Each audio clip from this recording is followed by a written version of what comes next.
இருட்ட கண்டா பயம் உண்டாவதே அது ஏன்? இப்படி ஒரு கேள்வியை ஒரு பெரியவர்கிட்ட கேட்டாங்க. அதுக்கு அவர் பதில் சொல்றார். மனிதனுடைய ஆதிகால வாழ்க்கையில தொற்றி கொண்ட பயம் இது இது வேரூன்றி இருக்குது, இன்னமும் போகல. 50,000 வருஷங்களுக்கு முன்னாடி மனுஷன் குகைகள்ல வாழ்ந்தான். பகல்ல பயம் இருக்காது, ராத்திரியில மிருகங்கள் தாக்கும், கொல்லும், நிம்மதியா தூங்க கூட முடியாது. அதனால இந்த மனுஷனுக்கு இரவுன்னா மரணம், பயம் அப்படின்னு பழகி போச்சு. மனிதர்களுடைய எல்லா மனசையும் சேர்த்து மொத்தமா ஒரு மனசு உண்டு. மனிதர்களுடைய நினைவு இந்த மொத்த மனசுல பதிஞ்சிருக்கு, பரவுது. இந்த மொத்த மனசுல இருட்டு பற்றிய பயம் பதிந்து நீடிக்குது அப்படிங்கிறார் அவர். இந்த காலத்துல இரவை பகலாக்கிறதுக்கு எவ்வளவோ விளக்குகள்லாம் வந்தாச்சு. ராத்திரியிலேயும் மிருகங்கள் தாக்குங்கிற நிலைமை இல்லை. பாதுகாப்பான வீடுகள், விலங்குகளும் விலகி போயிட்டு, விலங்குகள்லாம் விலகி போயிட்டு, வீடுகளும் பாதுகாப்பா இருக்குது. சரி, இருந்தாலும் அந்த பழங்கால பயம் இருட்டு பயம் இன்னமும் மனுஷனை விட்டு போகல. இன்னொரு விஷயம் என்னன்னா, இருட்டில இருந்து வெளிச்சத்துக்கு வராத மனிதர்கள் இன்னைக்கு அதிகம். ஒரு ஆளு ஆத்துக்கு மீன் பிடிக்கிறதுக்காக போனான், இன்னும் விடியல. அதுக்குள்ள வலையை எடுத்துட்டு கிளம்பி போயிட்டான். வெளிச்சம் வர்றதுக்கு முன்னாடியே போய் சேர்ந்துட்டான். விடிகிற வரைக்கும் என்ன பண்றது, சும்மா கரையிலேயே உட்காந்து காலாட்டிட்டு இருக்கிறான். காலில் ஏதோ ஒரு சின்ன மூட்டை தட்டுப்பட்டுது. இருட்டில் அது என்னன்னு சரியா தெரியல. மூட்டைக்குள்ள சின்ன சின்ன கல்லா நிறைஞ்சி இருக்குது. சும்மா பொழுது போகணுமேங்கிறதுக்காக இவன் அந்த மூட்டைக்குள்ள இருந்து ஒவ்வொரு கல்லா எடுத்து ஆத்துல வீசிக்கிட்டு இருக்கிறான். விடிகிற வரைக்கும் வேற வேலை இல்லைங்கிறதுனால எப்படி செஞ்சுக்கிட்டே உட்காந்துருக்கிறான். கிழக்க மெதுவா வெளிச்சம் தெரிய ஆரம்பிச்சது. பொழுது விடியறதுக்கான அறிகுறி. இதுக்குள்ள அந்த மூட்டையில இருந்த எல்லா கல்லையும் எடுத்து வீசி எறிஞ்சுட்டான். கடைசியா ஒரே ஒரு கல் மட்டும்தான் கையில பாக்கி இருந்தது. வெளிச்சம் வந்ததும் அந்த கல்லை பார்த்தான், அப்படியே திகைச்சு போயிட்டான். அடடா, இது வரைக்கும் தெரியாம தப்பு பண்ணிட்டோமே அப்படின்னு நினைச்சான். ஏன் தெரியுமா, அவன் கையில இருந்தது வெறும் கல் இல்ல, விலை வசந்த ரத்தன கல். அது இருட்டுல என்னன்னு புரியாததுனால மூட்டையில இருந்த எல்லா ரத்தன கல்லையும் ஆத்துல வீசி எறிஞ்சிருக்கிறான். இப்போ அவனுக்கு அழுகையே வந்துடும் போல இருந்தது. வாழ்க்கையை வசதி ஆக்கிக்கிறதுக்கான வாய்ப்பு அவனுக்கு இருந்தது. இருந்தாலும் இருட்டுல அதை இழந்துட்டான். அந்த வகையில அவனுக்கு கொஞ்சம் அதிர்ஷ்டம் இருந்திருக்குது. அதாவது ஏதோ ஒரு வகையில இருந்திருக்குது. அதனாலதான் அந்த கடைசி கல்ல எரியறதுக்குள்ள வெளிச்சம் வந்துட்டுது. பல பேருக்கு அந்த அளவு கூட அதிர்ஷ்டம் வர்றதில்லை. எல்லாத்தையும் வீசினதுக்கு அப்புறம் தான் வெளிச்சம் வரும். என்னென்னு விவரம் தெரியாமலே எழுந்திரிச்சு வந்துருவாங்க. வாழ்க்கைங்கிறது ஒரு பெரிய புதையல். அதை புரிஞ்சிக்காம மனுஷன் அதை வீசி எரிஞ்சுக்கிட்டு இருக்கான் அப்படிங்கிறது தான் பெரியவங்க கருத்து. சில பேருக்கு புரிஞ்சுக்கிற நேரம் வரும், அதுக்குள்ள வாழ்நாள்லாம் ஓடி போயிருக்கும். அதுக்கப்புறம் என்ன பண்றது? நம்மால் ஒருத்தன் கையில் ஒரு சின்ன பையோட வந்துகிட்டு இருந்தான். பை உள்ள ஏகப்பட்ட நகைகள், ரத்தன கல் எல்லாம் இருக்கு. வந்துகிட்டு இருந்தவன் திடீர்னு அந்த பையை அப்படியே ஒரு குளத்துல வீசி எறிஞ்சுட்டான். மகான்கள் தான் இப்படி பற்று இல்லாம இருப்பாங்க. என்னங்க இது, விலை மதிப்புள்ள அந்த பையை இப்படி குளத்துல வீசி எறிஞ்சுட்டீங்களே, இதுக்கு என்ன அர்த்தம் அப்படின்னு கேட்டார் அவன் கூட வந்தவர். அவன் மெதுவா இவர் காதோட காதா சொல்றான். ஒரு போலீஸ்காரர் பின்னாடி வந்துகிட்டு இருக்கிறார், அவர் போனதுக்கு அப்புறம் இதை எடுத்துக்குவேன் அப்படிங்கிறான்.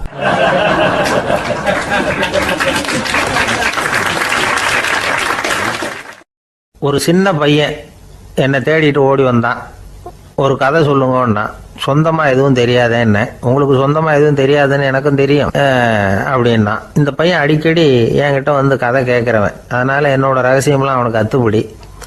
அதனால தான் அவ்வளவு தெளிவா அடிச்சு விடுறான்.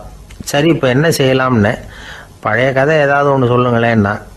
உனக்கு கிருஷ்ணதேவராயரை தெரியுமான்னு. அவர்கிட்ட நேரில் பழக்கம் இல்லை, ஆனால் அவரை பற்றி புஸ்தகத்தில் படிச்சிருக்கேன்னா. சரி, இவங்கிட்ட மேற்கொண்டு பேச்சு கொடுத்தா நம்மளை ஒரு மாதிரி ஆக்கி விடுவான் அப்படிங்கிறத யூகம் பண்ணிட்டு அவனை உட்கார வச்சு கடைசி வரைக்கும் குறுக்க பேசக்கூடாது அப்படின்னு ஒரு கண்டிஷனையும் போட்டுட்டு அந்த கதையை சொன்னேன். ஒரு சமயம் கிருஷ்ணதேவராயர் சமஸ்தானத்துக்கு ஒரு பெரிய வித்வான் சேர்ந்தாராம். என்னோட போட்டி போடுறதுக்கு இந்த ஊரில் யாராவது இருக்கீங்களா அப்படின்னு சவால் விட்டாராம். அந்த ஊரில் இருந்த பெரிய பெரிய வித்வான்லாம் இது ஏதுனா வம்பா போச்சுன்னு நினைக்க ஆரம்பிச்சிட்டாங்க. யாரும் அந்த ஆளோட போட்டி போடுறதுக்கு தயாராக இல்லை. எல்லாரும் நடுங்கிக்கிட்டு இருக்கிறாங்க. அந்த நேரத்தில் ஒருத்தன் மட்டும் தைரியமாக முன்னுக்கு வந்தான். அது யாருன்னா தெனாலிராமன். அந்த சமஸ்தானத்தில் விகட கவி அவன். என்ன அனுப்புங்க போட்டிக்கு, நான் ஜெயிச்சு காட்டுறேன்னா. உனக்கு அவ்வளவு தைரியம் இருக்குதா அப்படின்னு கேட்டாங்க. தைரியம் மட்டும்தான் என்கிட்ட இருக்குது, ஆனால் தைரியம் இருந்தால் அதிர்ஷ்டம் தேடிட்டு வருங்கிறது எனக்கு தெரியும் அப்படின்னா. அடுத்த நாள் போட்டி ஆரம்பமாச்சு. அந்த பெரிய வித்வான் வந்து நின்னார். தெனாலிராமன் எதிரில் வந்து நின்னான். அந்த வித்வான் ஒரு விரலை காட்டினார். தெனாலிராமன் பதிலுக்கு 2 விரலை காட்டினான். வித்வான் 3 விரலை காட்டினார். இவன் உடனே 4 விரலை காட்டினான். உடனே 5 விரலை காட்டினார் அவர். தெனாலிராமன் உடனே தன்னுடைய கை முஷ்டியை காட்டினான், கையை மூடி காட்டினான். அவ்வளோதான். அந்த பெரிய வித்வான் கிருஷ்ணதேவராயர் காலில் விழுந்தார். நான் தோத்துட்டேன், என் தோல்வியை ஒத்துக்கிறேன் அப்படின்னு சொல்லிவிட்டார். கிருஷ்ணதேவராயர் அவரை தனியாக அழைச்சிட்டு போய் என்ன நடந்ததுன்னு விசாரித்தார். அந்த வித்வான் விளக்கம் கொடுத்தார். ஆண்டவன் ஒருவன் தான் உண்டுங்கிறத விளக்கறதுக்காக நான் ஒரு விரலை காட்டினேன். அப்படி இல்லை, சக்தியை சேர்த்தா சக்தி சிவன் 2 பேர் உண்டுன்னு உங்கள் வித்வான் 2 விரலை காட்டினார். மூர்த்திகள் 3 பேருங்கிறதுக்காக நான் 3 விரலை காட்டினேன். வேதங்கள் 4ன்னு சொல்லி ஒரு 4 விரலை காட்டினார். பஞ்சபூதங்கள் 5ன்னு நான் 5 விரலை காட்டினேன். அதையெல்லாம் அடக்கி ஆளணும்னு சொல்லி அவர் கையை மூடி உறுதியாக காட்டினார். அடடா, உங்கள் வித்வானுக்கு எப்பேற்பட்ட அறிவு! அவர் தான் ஜெயிச்சார், நான் தோத்துட்டேன் அப்படின்னார் அவர். அப்படி சொல்லிவிட்டு அவர் போயிட்டார். அதுக்கப்புறம் தெனாலிராமனை கூப்பிட்டு என்னப்பா நடந்தது அப்படின்னு கேட்டாராம். அதுக்கு தெனாலிராமன் விளக்கம் கொடுத்துருக்குறான். அவன் முதல்ல என்னை கொன்னுடுவேன்னு அந்த வித்வான் ஒரு விரலை காட்டினான். உடனே ஒரு 2 கண்ணையும் தோண்டி போடுவேங்கிறதுக்காக நான் 2 விரலை காட்டினேன். உனக்கு நாமம் போட்டுருவேன்னு சொல்லி 3 விரலை காட்டினான். அதை அழிச்சிருவேன்னு 4 விரலை காட்டினேன். உன்னை அரைஞ்சிருவேன்னு அவன் 5 விரலை காட்டினான். நான் உங்களை குத்தி போடுவேன்னு சொல்லி கையை மூடி காட்டினேன் அப்படின்னா. இப்போ பாருங்க, ஜெயிச்சது யார்? தைரியம் மட்டும் இருந்துட்டா அதிர்ஷ்டம் தானாக தேடி வருங்கிறது எவ்வளவு உண்மையாக போச்சு. அதனால் நாம் எப்பவும் தைரியமாக இருக்கணும்னு சொல்லிவிட்டு என் எதிரில் கதை கேட்டுட்டு உட்காந்துருந்த சின்ன பையனை பார்த்தேன். அவன் என்னை நிமிர்ந்து பார்த்தான். அவன் தன்னோட கை கால் 2ஐயும் ஒரு மாதிரியாக என் முன்னால் தூக்கி 20 விரலை காட்டினான். எனக்கு ஒன்றும் புரியல. இதுக்கு என்னப்பா அர்த்தம்னு கேட்டேன். இதே கதையை இதுக்கு முன்னாடி என்கிட்ட 20 தடவை நீங்கள் சொல்லியிருக்கீங்கன்னு அர்த்தம் அப்படின்னா.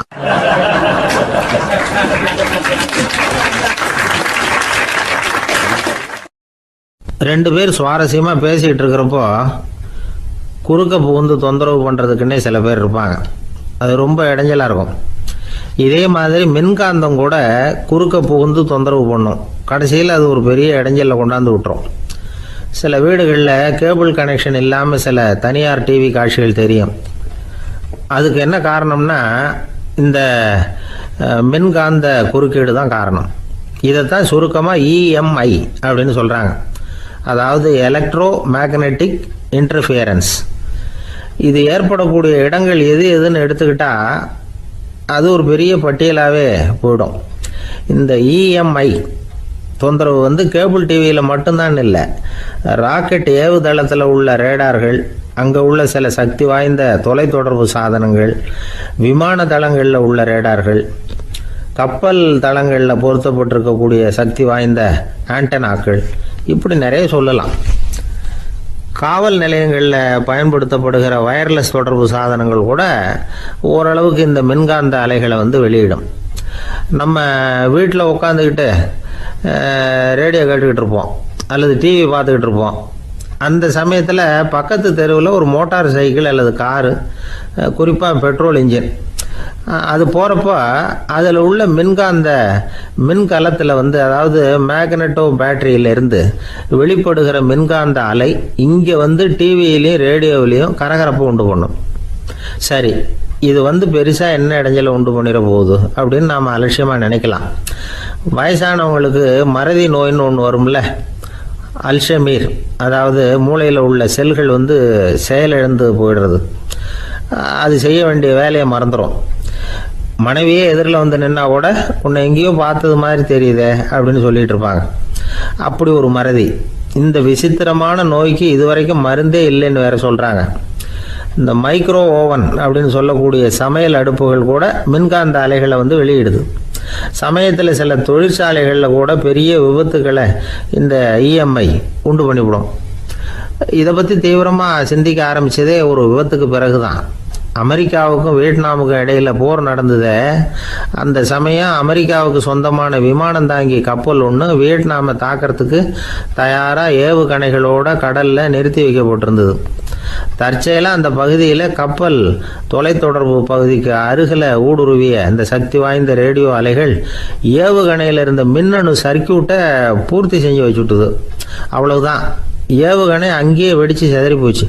130 பேர் அந்த இடத்துலயே உடல் கருகி செத்து போட்டாங்க. ஏகப்பட்ட பொருள்கள் நாசம். இந்த விபத்துக்கான காரணம் என்னங்கிறத உடனடியாக யாராலையும் கண்டுபிடிக்க முடியல. ரொம்பவும் கடுமையாக முயற்சி பண்ணி கடைசியாக கண்டுபிடிச்சாங்க. இது இந்த இஎம்ஐ வேலை தான் அப்படின்னு. மின்னணு தொலைபேசிகள் இருக்க, இதில் பேசும்பொழுது நம்ம காதை அதாவது செவியை ஊடுருவக்கூடிய மின்காந்த அலையானது மூளைக்கு போய் அங்கே மூளை கட்டிகளை உருவாக்க ஊக்கம் கொடுக்குது அப்படின்னு வேற கண்டுபிடிச்சிருக்கிறாங்க. இந்த இஎம்ஐ ரொம்ப குறைஞ்ச மின்காந்த அழுத்தத்தில் நமக்கு எந்த பாதிப்பையும் ஏற்படுத்துறதில்ல. மின்காந்த அலைகள் அழுத்தத்தோடு இருக்கிற இடங்களில் ரொம்ப நேரம் இருந்தோம்னா நம்ம உடம்பின் வெப்பநிலை 2 டிகிரி செல்சியஸ் வரைக்கும் அதிகரிக்குதாம். அதனால் வெப்பநிலையை சீராக்கிறதுக்கு இதய துடிப்பும் அதிகரிக்குது. இப்படிலாம் கண்டுபிடிச்சிருக்கிறாங்க. இப்போல்லாம் இந்த மின்காந்த குறுக்கீடுகளை தடுக்கிறது எப்படி அப்படின்னு விஞ்ஞானிகள் யோசனை செய்ய ஆரம்பிச்சிருக்கிறாங்க. இந்த விஷயத்தில் அலட்சியமாக இருந்தோம்னா எதிர்காலத்தில் நிறைய பேருக்கு இந்த ஞாபக மறதி நோய் வந்துடும். அப்புறம் அது ரொம்ப கஷ்டமாக போயிடும். ஒரு குடும்ப தலைவர் தன் மனைவியை பார்த்து, யார் நீ, உன்னை எங்கேயோ பார்த்தது மாதிரி இருக்குதே அப்படின்னு சொல்லிக்கிட்டு இருந்தார். உடனடியாக அவரை போய் பார்த்தேன். வாங்க டாக்டர்கிட்ட போகலாம் அப்படின்னு.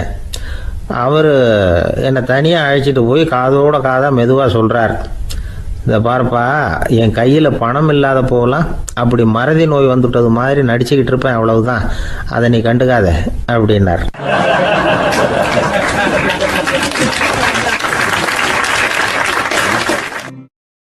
ஒருத்தர் வேகமாக நடந்து போகிறார்.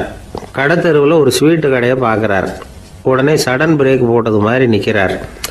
ஒரு ஸ்வீட் வாங்கி சாப்பிடலாமேன்னு மனசு சொல்லுது. டாக்டர் வேணாம்னு சொல்லியிருக்கிறார், உடம்புக்கு ஒத்துக்காது, அதனால் அது வேணாம்னு சொல்லுது அறிவு. இவர் மனசு சொல்கிறத கேட்கல, அறிவு சொல்கிறபடி கேட்குறார்.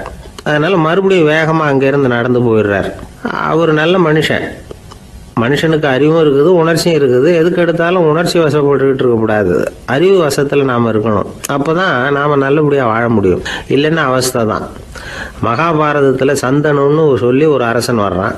அவன் ஒரு சமயம் அறிவு வசப்படாமல் உணர்ச்சி வசப்படுறான். அதாவது ஒரு நாள் கங்கை கரையில் ஒரு அழகான பொண்ணை பார்க்குறான். இவனுடைய மனசு அவகிட்ட போயிடுது. அவளை கல்யாணம் பண்ணிக்கிறதுக்கு ஆசைப்படுறான். அந்த பொண்ணு சரின்னு சம்மதிக்கிறா. ஆனால் ஒரு நிபந்தனை போடுறா. அந்த நிபந்தனைக்கு சம்மதம்னு சொன்னாதான் உன்னை கல்யாணம் பண்ணிக்குவேன்னு சொல்றா. சரி, அவ போட்ட நிபந்தனை என்ன தெரியுமா? இது மாதிரி, நான் உங்க மனசு புண்படுற மாதிரி எந்த காரியம் பண்ணாலும் நீங்க என்ன ஏன்னு கேட்கக்கூடாது, நான் செய்யற காரியத்தை தடுக்கவும் கூடாது. அப்படி நீங்க செஞ்சா அடுத்த கணமே நான் உங்களை பிரிஞ்சு போயிடுவேன். இதுதான் அந்த பொண்ணு போட்ட நிபந்தனை. சந்தன அரசன் இந்த நிபந்தனையை ஒத்துக்கலாமா? இதை அறிவுபூர்வமாக யோசிச்சிருந்தா இதுக்கு கட்டுப்பட்டுருக்க மாட்டான். இந்த நிபந்தனைக்கு நான் சம்மதிக்க மாட்டேன்னு தான் சொல்லியிருக்கணும். ஆனால் அவன் அந்த நேரத்தில் உணர்ச்சி வசத்தில் இருந்தான். அதனால் நீ என்ன சொன்னாலும் சரின்னு ஒத்துக்கிட்டான். அவள் கல்யாணம் பண்ணிக்கிட்டான். இதனால் என்ன ஆச்சு? 7 பச்சை இளம் குழந்தைகளை பிறந்த உடனே அவள் கங்கையில் தூக்கி எறிஞ்சி கொல்லக்கூடிய கோர காட்சியை இவன் ஒன்று பின்னாடி ஒன்றா பார்க்க வேண்டியதாக போச்சு. கடைசியில் 8வது குழந்தை பிறந்ததுன்னு தான் அவனுடைய அறிவு மேலோங்குது. அந்த கொடிய செயலை தடுத்து நிறுத்துறான். அந்த 8வது குழந்தை தான் பின்னாடி பீஷ்மர் ஆகிறார். ஒரு பக்தி பிரசங்கத்தில் ஒரு பேச்சாளர் இந்த விஷயத்தை சொல்லிவிட்டு இன்னொரு விஷயமும் சொன்னார். அது என்னன்னா, சந்தனு மன்னன் அறிவுக்கும் உணர்ச்சிக்கும் நடுவில் அகப்பட்டு தவிச்சதுனால அவன் வம்சத்தில் வந்த கௌரவர்கள் உணர்ச்சி வசப்பட்டாங்க, பாண்டவர்கள் அறிவு வசப்பட்டாங்க அப்படின்னு சொன்னார். மனுஷனுக்கு உணர்ச்சியை விட அறிவு மேலோங்கி இருக்கணுங்கிறது சரிதான். ஆனால் அந்த அறிவை எப்படி உபயோகப்படுத்துகிறோங்கிறது முக்கியம். ஒருத்தர் சொன்னார், சார், இன்னைக்கு கோயம்புத்தூரில் ஒரு கல்யாணம், அதுக்கு நான் போக முடியலேன்னு நினைக்கும் பொழுது மனசுக்கு ரொம்ப வருத்தமாக இருக்குது சார் அப்படின்னார். ரொம்ப உணர்ச்சி வசப்பட்டார். அதுக்காக கவலைப்படாதீங்க சார், ஒரு வாழ்த்து தந்தி கொடுத்துருங்களேன் அப்படின்னார் இன்னொருத்தர். அது எப்படி சார் முடியும்னார் அவர். நான் தானே சார் கல்யாண மாப்பிள்ளை அப்படிங்கிறார் அந்த ஆள்.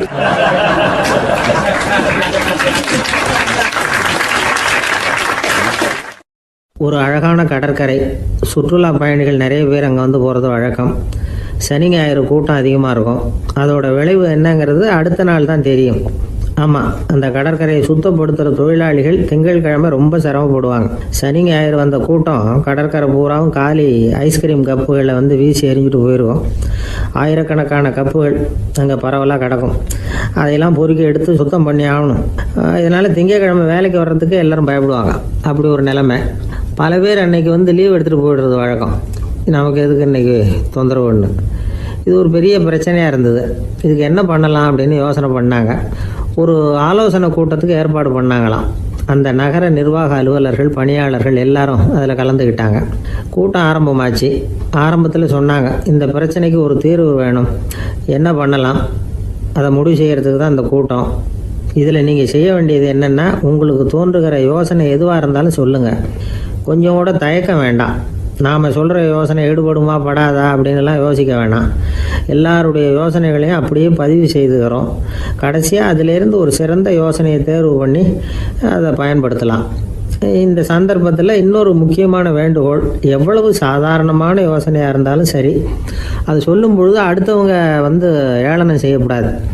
இது ஒரு பெரிய யோசனையா அப்படின்னு சொல்லி எதையும் அலட்சியப்படுத்தக்கூடாது. இதுதான் அந்த கூட்டத்தின் ஆரம்பத்தில் செய்யப்பட்ட அறிவிப்பு. உடனே அந்த கூட்டத்தில் இருந்தவங்க ஆளுக்கு ஒரு யோசனை சொல்ல ஆரம்பித்தாங்க. ஒருத்தர் எழுந்திருச்சார், இங்கே வர்ற சுற்றுலா பயணிகள்கிட்ட ஆளுக்கு $10 ஒரு டெபாசிட் மாதிரி வைப்பு பணமாக வாங்கிக்கணும். காலி ஐஸ்கிரீம் கப்பை திருப்பி கொடுத்தா அந்த பணத்தை திருப்பி கொடுத்துடலாம். இப்படி ஒரு ஏற்பாடு பண்ணிக்கிட்டா கப்புகளை தேடி பொறுக்கிட்டு இருக்க வேண்டியதில்லை, எல்லாம் ஒரே இடத்துக்கு வந்து சேர்ந்துடும். அப்படியே நாம் தூக்கிட்டு போய் ஒரு இடத்துல கொட்டி விடலாம் அப்படின்னார். இன்னொருத்தர் எழுந்திரிச்சார், கப்பை கீழே போட்டால் $50 அபராதம் அப்படின்னு அங்கங்கே போர்டு எழுதி வச்சுடலாம். கப்புகளை போடுறதுக்கு அங்கங்கே பெரிய கூடைகளை வச்சுடலாம். நாம் சாவகாசமாக அந்த கூடைகளை சேகரம் பண்ணிக்கலாம் அப்படின்னாராம். இன்னொருத்தர் எழுந்திரிச்சு கொஞ்சம் கோபமாக பேசினார். கப்புகளை அவங்க வாயிலே திணிச்சு விடணும், அதுகளை முன்னு சாப்பிட்டு பார்த்தா தான் தெரியும் அது எவ்வளவு கஷ்டங்கிறது அப்படின்னு ரொம்ப கடுமையாக பேசியிருக்காரு. இது வேடிக்கையாக தெரிஞ்சாலும் இந்த யோசனையும் பதிவு செஞ்சுக்கிட்டாங்களாம். இப்படி பல யோசனைகள். கடைசியாக எல்லாத்தையும் படித்து பார்த்துட்டு பரிசீலனை பண்ணாங்க. அப்புறம் தான் யோசனை வந்தது. இவர் வேடிக்கையாக சொன்னது, கப்புகளை அவங்கவுங்க வாயிலே திணிச்சு சாப்பிட சொல்லணும், அதுதான் தண்டனைன்னார்ல. ஏன் அப்படி சாப்பிட்றது மாதிரியே கப்புகளை தயார் பண்ண என்ன அப்படின்னு சிந்திக்க ஆரம்பித்தாங்களாம். ஆகா, அதுதான் சரின்னு ஒரு முடிவுக்கு வந்தாங்க. அதுலேருந்து உருவானது தான் இந்த வேஃபர் கப்ஸ். ஐஸ்கிரீமை சாப்பிட்டு முடித்ததும் கப்பையும் சாப்பிட்டுடலாம். கோன் ஐஸ்கிரீம் சாப்பிட்றோம்ல, அதுதான். அமெரிக்காவில் மியாமி கடற்கரையில் ரொம்ப காலமாக இருந்துக்கிட்டு வந்த குப்பை பிரச்சனைக்கு இப்படி தான் ஒரு தீர்வு வந்துதான். இதுலேருந்து நாம் புரிஞ்சிக்க வேண்டியது என்னென்னா, நாம் அன்றாட எத்தனையோ பிரச்சனைகளை சந்திக்கிறோம், அதுக்கெல்லாம் தீர்வு உண்டு. அது எங்கே ஒளிஞ்சிருக்குன்னு கண்டுபிடிக்கணும். அந்த யோசனையையும் நல்லா தீவிரமாக யோசிக்கணும். யார் என்ன யோசனை சொன்னாலும் அதை அலட்சியப்படுத்தக்கூடாது. அக்கறையோடு கவனிக்கணும், அதை யோசித்து பார்க்கணும். ஒரு அம்மா தன்னோட வீட்டுக்காரரை ஒரு மனநல மருத்துவர்கிட்ட அழைச்சிட்டு வந்தாங்களாம். டாக்டர், இவருக்கு கோன் ஐஸ்கிரீம் பிடிக்கல, பேப்பர் கப்பில் இருக்கிற ஐஸ்கிரீம் தான் வேணும்னு அடம் பிடிக்கிறார் அப்படின்னாங்களாம். அது ஒன்றும் தப்பு இல்லையேன்னாராம் டாக்டர். இதுக்கு அந்த அம்மா சொன்னாங்களாம், இவர் கப்பு ஐஸ்கிரீம் வாங்குறதுல தப்பு இல்லை டாக்டர், பிரச்சனை அது இல்லை. அப்புறம் வேறு என்னன்னு கேட்டிருக்காரு. வாங்கினதும் ஐஸ்கிரீமை கீழே கொட்டிவிட்டு அந்த பேப்பர் கப்பை மட்டும் விரும்பி சாப்பிட்றார், அதனால தான் உங்ககிட்ட அழைச்சிட்டு வந்தேன் அப்படின்னாங்களாம்.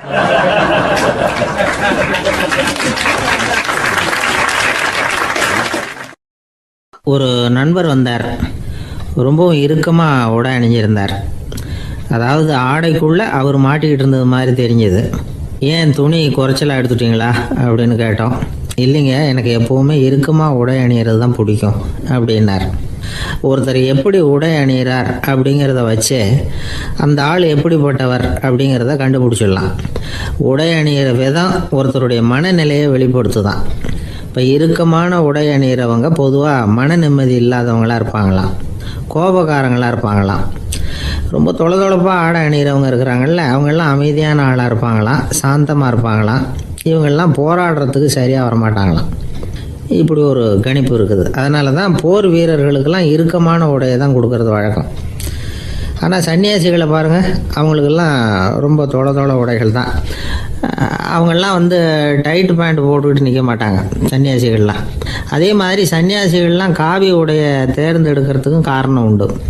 பல ஆண்டுகள் சோதனை செஞ்சு பார்த்துட்டு தான் சன்னியாசத்துக்கு காவி தான் சரி அப்படின்னு முடிவு பண்ணியிருக்கிறாங்க. இப்போ பௌதீக விஞ்ஞானப்படியும் அதுதான் சரி. அதாவது சூரிய ஒளியில் 7 வண்ணங்கள் உண்டு. ஒரு பொருள் மேலே அது விழும்பொழுது அந்த பொருள் நமக்கு சிவப்பாக தெரிஞ்சதுன்னா அந்த பொருள் சிவப்பை தவிர மற்ற எல்லா நிற கதிர்களையும் உள்வாங்கிக்கிட்டு சிவப்பு நிறத்தை மட்டும் வெளியில் விடுது, அதாவது விலக்கி விடுது. அதனால தான் அந்த பொருள் சிவப்பாக தெரியுது. உடல் ஆரோக்கியத்துக்கு ஓரளவு சிவப்பு தேவைப்படுது. அதனால தான் காவி உடை அணிஞ்சால் சூரிய ஒளி ஓரளவு சிவப்பை விலக்கிவிடும். அதாவது சிவப்பின் பலனும் கிடைக்கும், இந்த சிவப்பின் கெடுதலும் இல்லை. அப்படின்னு யோசனை பண்ணாங்க. காவி உதய வேளையின் நிறம். கீழ் வானத்தில் கதிர் உதிக்கிற வேளையில் முதல் ஒளி தோன்றுகிற நேரத்தில் காவி நிறம் தான் கசியும். தியானம் செய்கிறப்போ முதல்ல காணக்கூடிய ஒளி காவி நிறம் தான். தியானத்தின் உச்ச நிலையின் நிறம் நீலம். தியானம் காவி நிறத்தில் ஆரம்பமாகி நீல நிறத்தில் நிறைவடைகிறது அப்படிங்கிறார் ஓஷோ. நீலம் தியான சிகரம். காவி தியான ஆரம்ப குறியீடு, ஒரு சன்னியாசியின் ஆரம்ப தரிசனம் அப்படிங்கிறார் அவர். ஒருத்தர் நாள் பூரா காவி உடைய அணிஞ்சிருந்தா அந்த நிறம் அவருக்கு தியானத்தை பற்றிய நினைவை ஊட்டிக்கிட்டே இருக்கும். இப்படியே ஆடைக்கும் தியானத்துக்கும் இடையில ஒரு தொடர் ஏற்படுது. ஒரு துறவியின் உள்ளார்ந்த பண்பா அது மாறுது. கடை வீதியில் ஒரு பொருள் வாங்க போகிறோம், அது மறந்துடக்கூடாதுங்கிறதுக்காக ஞாபகம் முடிச்சு போட்டுக்கிறோம். அந்த முடிச்சுக்கும் பொருளுக்கும் தொடர்பு இல்லை. ஆனால் கடை வீதிக்கு போன உடனே அந்த முடிச்சு அந்த பொருளை ஞாபகப்படுத்துது. அதாவது அந்த முடிச்சு ஒரு தொடர்பு அம்சமாக அமையுது. அது மாதிரி தான் காவி உடையும். ஒரு துறவி நடக்கும் பொழுது, சாப்பிடும் பொழுது, குளிக்கும் பொழுது அவருடைய காவி உடை அவருக்கு ஞாபகப்படுத்திக்கிட்டே இருக்கும். அது ஒரு நிலைப்படுத்தப்பட்ட நினைவாக ஞாபக முடிச்சாக மாறிடுது. காவி ஆடை இல்லைன்னா ஒருத்தரால் துறவியாக முடியாதுன்னு அர்த்தம் இல்லை. அதே நேரத்தில் காவி ஆடையால் ஒன்றும் பிரயோஜனம் இல்லை, அதில் ஒன்றும் அர்த்தம் இல்லை அப்படின்னு சொல்லிட முடியாது. இதுதான் உண்மை. இவ்வளவு தூரம் காவி ஆடையை பற்றி சொல்கிறதுனால எல்லாரும் சன்னியாசியாக போயிடுங்கோ அப்படின்னு நாம் சொல்கிறதாக யாரும் நினச்சிடக்கூடாது. மனசுக்கும் நிறத்துக்கும் உள்ள சம்பந்தத்தை தெரிஞ்சுக்கிறதுக்காக தான் இவ்வளவும். நமக்கு தெரிஞ்ச நண்பர் ஒருத்தர் இருக்கிறார், ஆஃபீஸில் வேலை பார்க்குறவர். ஒவ்வொரு மாதமும் 20ஆம் தேதிக்கு பிறகு அவரை போய் பார்த்தீங்கன்னா காவி உடை அணிஞ்சிக்கிட்டு, கண்ணை மூடிக்கிட்டு, கை ரெண்டையும் விரித்து வச்சுக்கிட்டு தியானத்திலேயே உட்காந்துருப்பார். ஏன் இப்படி பண்ணுறீங்கன்னு கேட்டேன். அதாவது 20ஆம் தேதிக்கு பிறகு என் கையில் ஒரு பைசா கூட கிடையாது, ஒரு சன்னியாசி லெவலில் இருக்கிறேன், என்கிட்ட எதுவும் செலவுக்கு கேட்காத அப்படின்னு என் மனைவிக்கு நான் சூக்காக உணர்த்துறதுக்காக அப்படி உட்காந்துருப்பேன் அப்படின்னு விளக்கம் கொடுக்குறார் அவர்.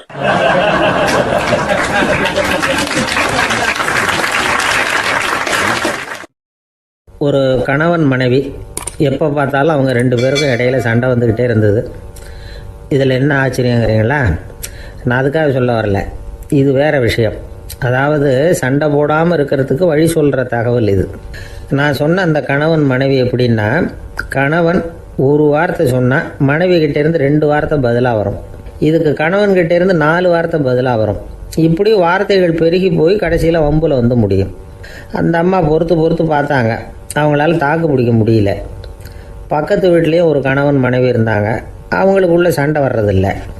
அது எப்படி அவங்களால மட்டும் சண்டை போடாமல் இருக்க முடியுது அப்படின்னு இந்த அம்மாவுக்கு ஆச்சரியம். ஒரு நாள் நேராக பக்கத்து வீட்டு அம்மாக்கிட்டே போய், ஏம்மா நீங்கள் எப்படி கணவனும் மனைவியும் சண்டை போட்டுக்காமல் இருக்கிறீங்க, அது எப்படி முடியுது உங்களால் அப்படின்னு கேட்டாங்க. அதுக்குன்னு ஒரு மருந்து இருக்குது, அதை சாப்பிட்டா சண்டை வராது அப்படின்னாங்க அவங்க. சரிங்க, அந்த மருந்தை அவர் சாப்பிட மாட்டேன்னு சொல்லிட்டா என்ன பண்ணுறது அப்படின்னு கேட்டிருக்கிறாங்க இவங்க.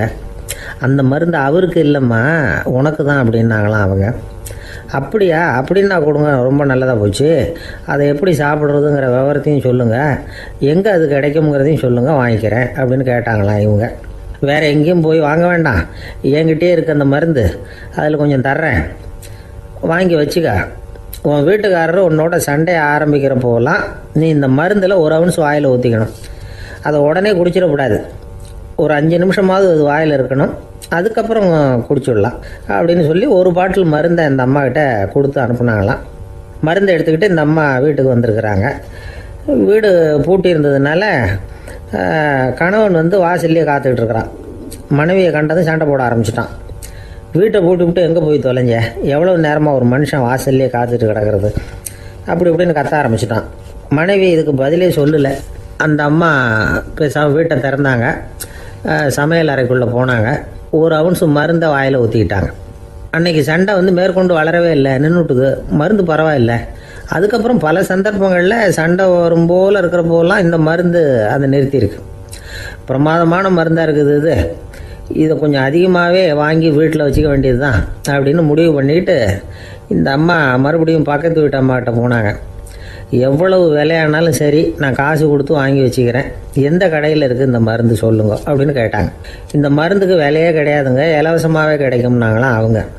அது எப்படி விலையில்லாமல் இதை விற்க முடியுது அப்படின்னு கேட்டாங்களாம் இவங்க.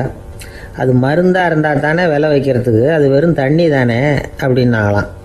வெறும் தண்ணியாக சண்டையை நிறுத்துது அப்படின்ட்டு இருக்காங்க இவங்க.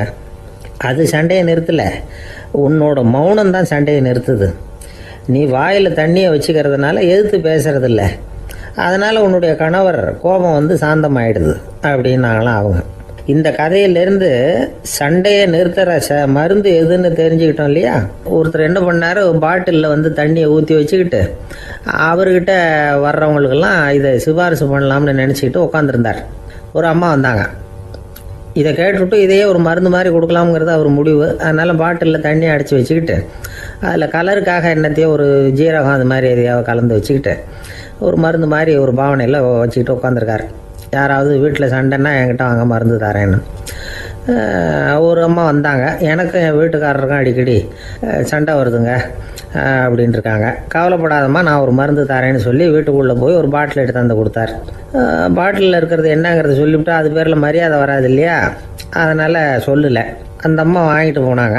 4 நாள் கழித்து திரும்பி வந்தாங்க. என்னம்மா வீட்டில் சண்டை நின்று போச்சான்னு கேட்டிருக்காரு இவர். அங்கே நின்று போச்சுங்க, இப்போ உங்ககிட்ட ஆரம்பமாக போகுதுன்னாங்களாம். என்னம்மா அப்படின்ட்டுருக்காரு அவர் பயந்து போய். பின்ன என்னங்க நீங்கள் என்ன மருந்து கொடுத்துருக்குறீங்க என்னங்க அப்படின்னாங்களாம் கோபமாக.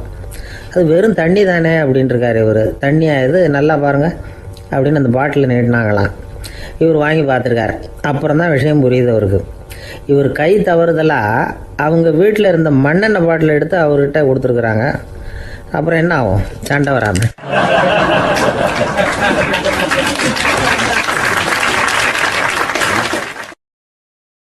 ஒரு சராசரி மனிதனுடைய இயல்பு என்ன? இன்பம் வந்தால் துள்ளி குதிப்பான், துன்பம் வந்தால் சோர்ந்து போய் ஒரு மூலையில் உட்காந்துருவான். இவன் தான் சராசரி மனிதன். ஆனால் ஒருத்தன் இன்பம் வந்தால் அதுக்காக மகிழ்ச்சி அடையிறதில்ல, துன்பம் வந்தால் அதுக்காக சோர்ந்து போகிறதில்ல அப்படின்னு வச்சுக்கோங்க. அப்படி இருந்தால் அவன் சாதாரண ஆள் கிடையாது. ஒரு ஊரில் ஒரு ஞானி இருந்தார். அவரை தேடிட்டு ஒரு பெரியவர் வந்தார். ஐயா, ஞானத்தில் சிறந்த ஞானம் எது அப்படின்னு கேட்டாராம். இதுக்கு அந்த ஞானி என்ன பதில் சொன்னார் தெரியுமா? இன்பத்தினால மகிழ்ச்சி அடையாமலும் துன்பத்தினால சோர்வு அடையாமலும் இருக்கிறது தான் அந்த ஞானம், பெரிய ஞானம் அப்படின்னாராம். சரி சுவாமி, அப்படிப்பட்ட ஞானம் உங்களுக்கு எப்படி வந்ததுன்னு கேட்டிருக்காரு இவர். அதை நான் ஒரு கழுதைகிட்ட இருந்து கற்றுக்கிட்டேன் அப்படின்னாராம் அவர். இவருக்கு ஒன்றும் புரியல, ஒரு மாதிரியாக முழிச்சிருக்கிறார். இதை அவர் புரிஞ்சுக்கிட்டார். நீங்கள் நாளைக்கு காலையில் நம்முடைய ஆசிரமத்துக்கு வாங்க, புரிய வைக்கிறேன்னாராம். சரின்னு அவர் போயிட்டார். மறுநாள் காலையில் ஆசிரமத்துக்கு வந்து சேர்ந்தார். ஞானி அவரை கூப்பிட்டு உட்கார வச்சார். வாங்க வந்து இப்படி உட்காருங்க, கொஞ்சம் நேரத்தில் இந்த வழியாக ஒரு கழுதை போகும், அதை கவனித்து பாருங்கன்னாராம். இவருக்கு இன்னமும் ஒன்றும் புரியாமல் போச்சு, ஒரே குழப்பம். இருந்தாலும் அந்த ஞானி சொன்னது மாதிரியே உட்காந்துருக்கிறார். கொஞ்ச நேரத்தில் அந்த வழியாக ஒரு கழுதை போச்சு. அது முதுக நிறைய அழுக்கு மூட்டைகள், அதை சுமந்துக்கிட்டு போகுது. ஒரு சலவை தொழிலாளி அதை ஓட்டிகிட்டு போகிறார். கொஞ்சம் தூரத்தில் ஒரு ஆறு இருக்குது. அங்கே போய் துணியெல்லாம் சுத்தப்படுத்திக்கிட்டு சாயந்தரமாக திரும்பி இந்த வழியாகவே வருவாங்க. ஞானி சொன்னது மாதிரியே இந்த பெரியவர் அழுக்கு மூட்டையை சுமந்துக்கிட்டு போகிற அந்த கழுதையை கவனித்தார். கழுதை போயிட்டுது. அதுக்கப்புறம் ஞானியை திரும்பி பார்த்தார். இப்போ அந்த ஞானி சொன்னார், சாயந்தரம் வரைக்கும் நீங்கள் இங்கேயே இருக்கணும்னார். அதே மாதிரி இவர் இருந்தார். சாயந்தரமாக அந்த ஞானி சொன்னார், ஐயா, இப்போ கொஞ்ச நேரத்தில் அந்த கழுதை இந்த வழியாக திரும்பி வரும், அதையும் கவனித்து பாருங்கன்னார். இவரும் கவனித்து பார்க்குறார். கழுதை வந்தது. அது முதுகில் சலவை செய்யப்பட்ட துணி மூட்டை, அது பாட்டுக்கு சுமந்துக்கிட்டு போய்கிட்டு இருக்குது. பெரியவருக்கு ஒன்றும் புரியல, பொறுமை இழந்துவிட்டார். சரி சுவாமி, இந்த கழுதைக்கும் உங்கள் ஞானத்துக்கும் என்ன சம்பந்தம் அப்படின்னார். இப்போ அந்த ஞானி விளக்கினார். ஐயா, இந்த கழுதை இதே மாதிரி தினமும் காலையில் அழுக்கு மூட்டைகளை சுமந்துக்கிட்டு ஆற்றுக்கு போகுது, மாலையில் வெண்மையான சுத்தமான துணிகளை சுமந்துக்கிட்டு திரும்பி ஊருக்கு போகுது. காலையில் இது போகும்பொழுது முதுகில் அழுக்கு மூட்டைகளை சுமந்துக்கிட்டு போகிறோமேங்கிற வருத்தமும் அதுக்கு கிடையாது. சாயந்தரம் திரும்பி வரும்பொழுது சுத்தமான துணிகளை சுமந்துக்கிட்டு வர்றோமேங்கிற மகிழ்ச்சியும் அதுக்கு இல்லை. இதை பார்த்து தான் நான் அது மாதிரி ஞானத்தை கற்றுக்கிட்டேன் அப்படின்னாராம்.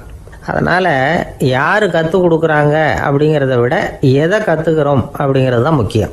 ஒரு சினிமா பார்க்குறோம், ஒரு அருவி கொட்டுறது மாதிரி காட்சி வருது, தண்ணீர் வழியுது. படம் முடிஞ்சதும் பார்த்தீங்கன்னா அந்த திரை என்ன நனைஞ்சு போயா இருக்கும். ஒரு தீப்பிடிச்சு எரியிற காட்சியே சினிமாவில் பார்க்குறீங்க, காட்சி முடிஞ்சதும் அந்த வெண் திரையே கருகி போயா இருக்கும். படத்தில் வர்ற தண்ணீரும் நெருப்பும் அந்த திரையை பாதிக்கிறது இல்லை. நாம் அந்த திரை மாதிரி இருக்கிறதுக்கு கற்றுக்கணுமா. அந்த பக்குவம் வந்துவிட்டதுன்னா இன்பமும் துன்பமும் நம்ம எதுவும் செய்யாது. ஒரு சினிமாவை பார்க்குற வரைக்கும் சிரிக்கலாம், அழலாம். பார்த்துட்டு வெளியில் வரும்பொழுது அழுதுகிட்டே வரக்கூடாது.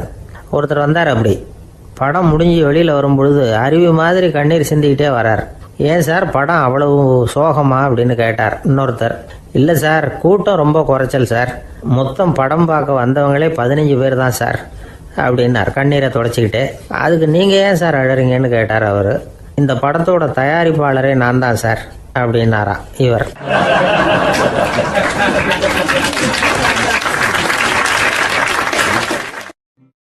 நமக்கு முன்னாடி நமக்கு வேண்டிய ஒருத்தர் ஒரு கிளாஸில் நமக்கு பழச்சாறு கொண்டாந்து வைக்கிறாருன்னு வச்சுங்க. உடனே நாம் என்ன பண்ணுவோம்? எடுத்து கிடுகிடுன்னு சாப்பிட்ருவோம், அடுத்தவங்க யாரும் வர்றதுக்குள்ள. அதை விட்டுட்டு அதை கொண்டாந்து வச்சவர்கிட்டயே அதோட விலை என்ன அப்படி இப்படின்னு நான் கேட்டுக்கிட்டு இருப்போம். நாம் கேட்க மாட்டோம். ஆனால் காந்திஜி அப்படி கேட்டாராம். எப்போ தெரியுமா?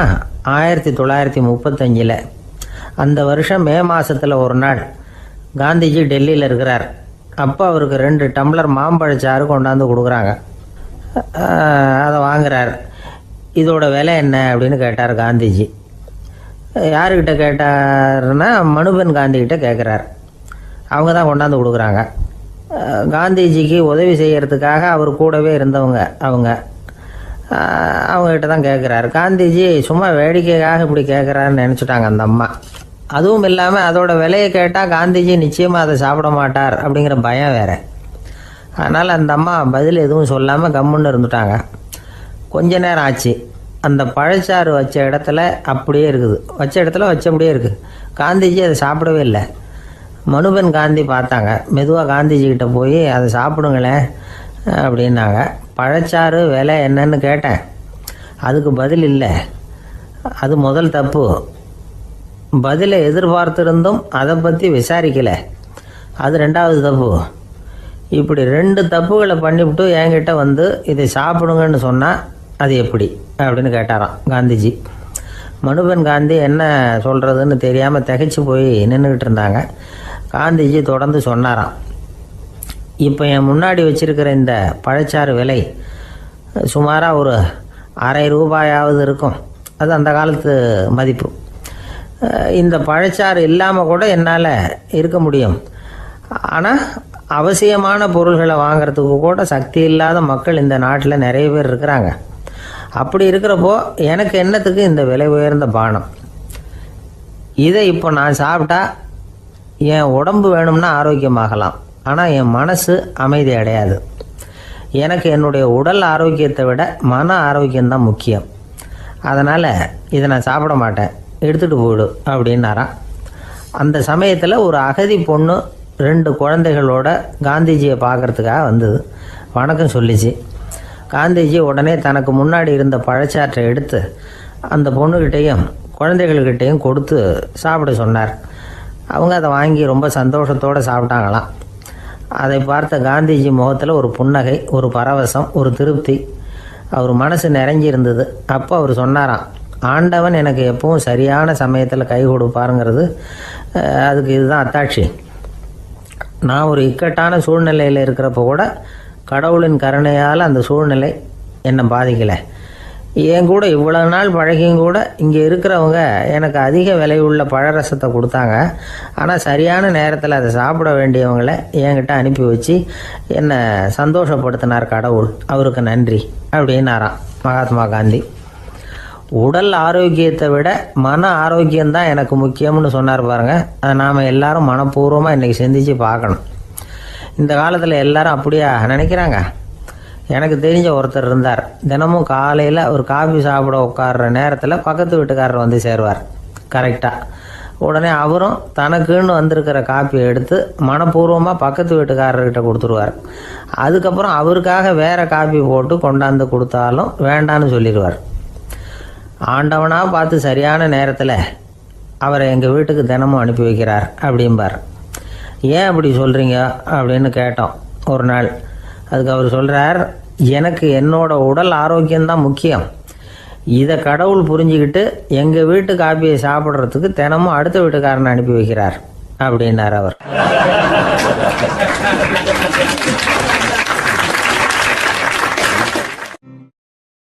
ஒரு நீதிமன்றம், அங்கே ஒரு கொலை வழக்கு சம்பந்தமாக விசாரணை நடந்துக்கிட்டு இருக்குது.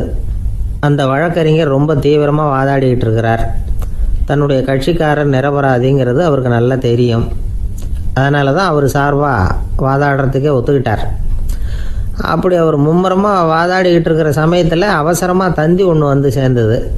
அதை வாங்கி படித்து பார்த்தார். அதுக்கப்புறம் அதை மடித்து தன்னுடைய கோட்டு பையில் வச்சுக்கிட்டு தொடர்ந்து வாதாட ஆரம்பிச்சிட்டார். பேசி முடித்தார்.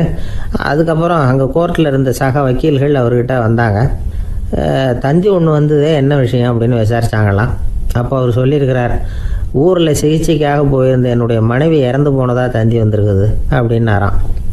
மற்ற வக்கீல்களுக்கு அதிர்ச்சி. என்னங்க இது, மனைவி இறந்ததை விட கேஸு முக்கியமாக உங்களுக்கு அப்படின்னு கேட்டிருக்கிறாங்க. இறந்து போன என் மனைவி மறுபடியும் திரும்பி வர போகிறதில்ல, ஆனால் என்னுடைய கட்சிக்காரர் ஒரு கொலை வழக்கில் மாட்டிக்கிட்டார். அவரும் நிரபராதி.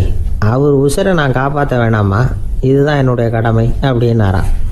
இப்படி இவர் சொன்னதும் எல்லாரும் அப்படியே திகைச்சு போய் நின்றுட்டாங்களாம். சரி, கடமைக்கு முக்கியத்துவம் கொடுத்த அந்த வழக்கறிஞர் யார் தெரியுமா? அவர் தான் இரும்பு மனிதர் சர்தார் வல்லபாய் பட்டேல்.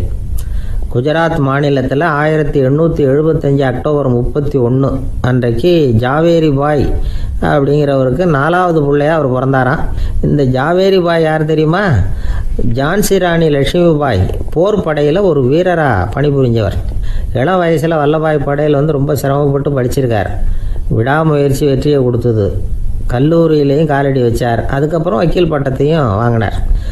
பிரிட்டிஷ் ஆட்சி நடந்துக்கிட்டு இருந்த சமயம் குஜராத்தை சேர்ந்த பர்டோலி தாலுக்காவில் விவசாயிகள் மேலே அரசாங்கம் திடீர்னு நில வரியை வசதி விட்டு தான்.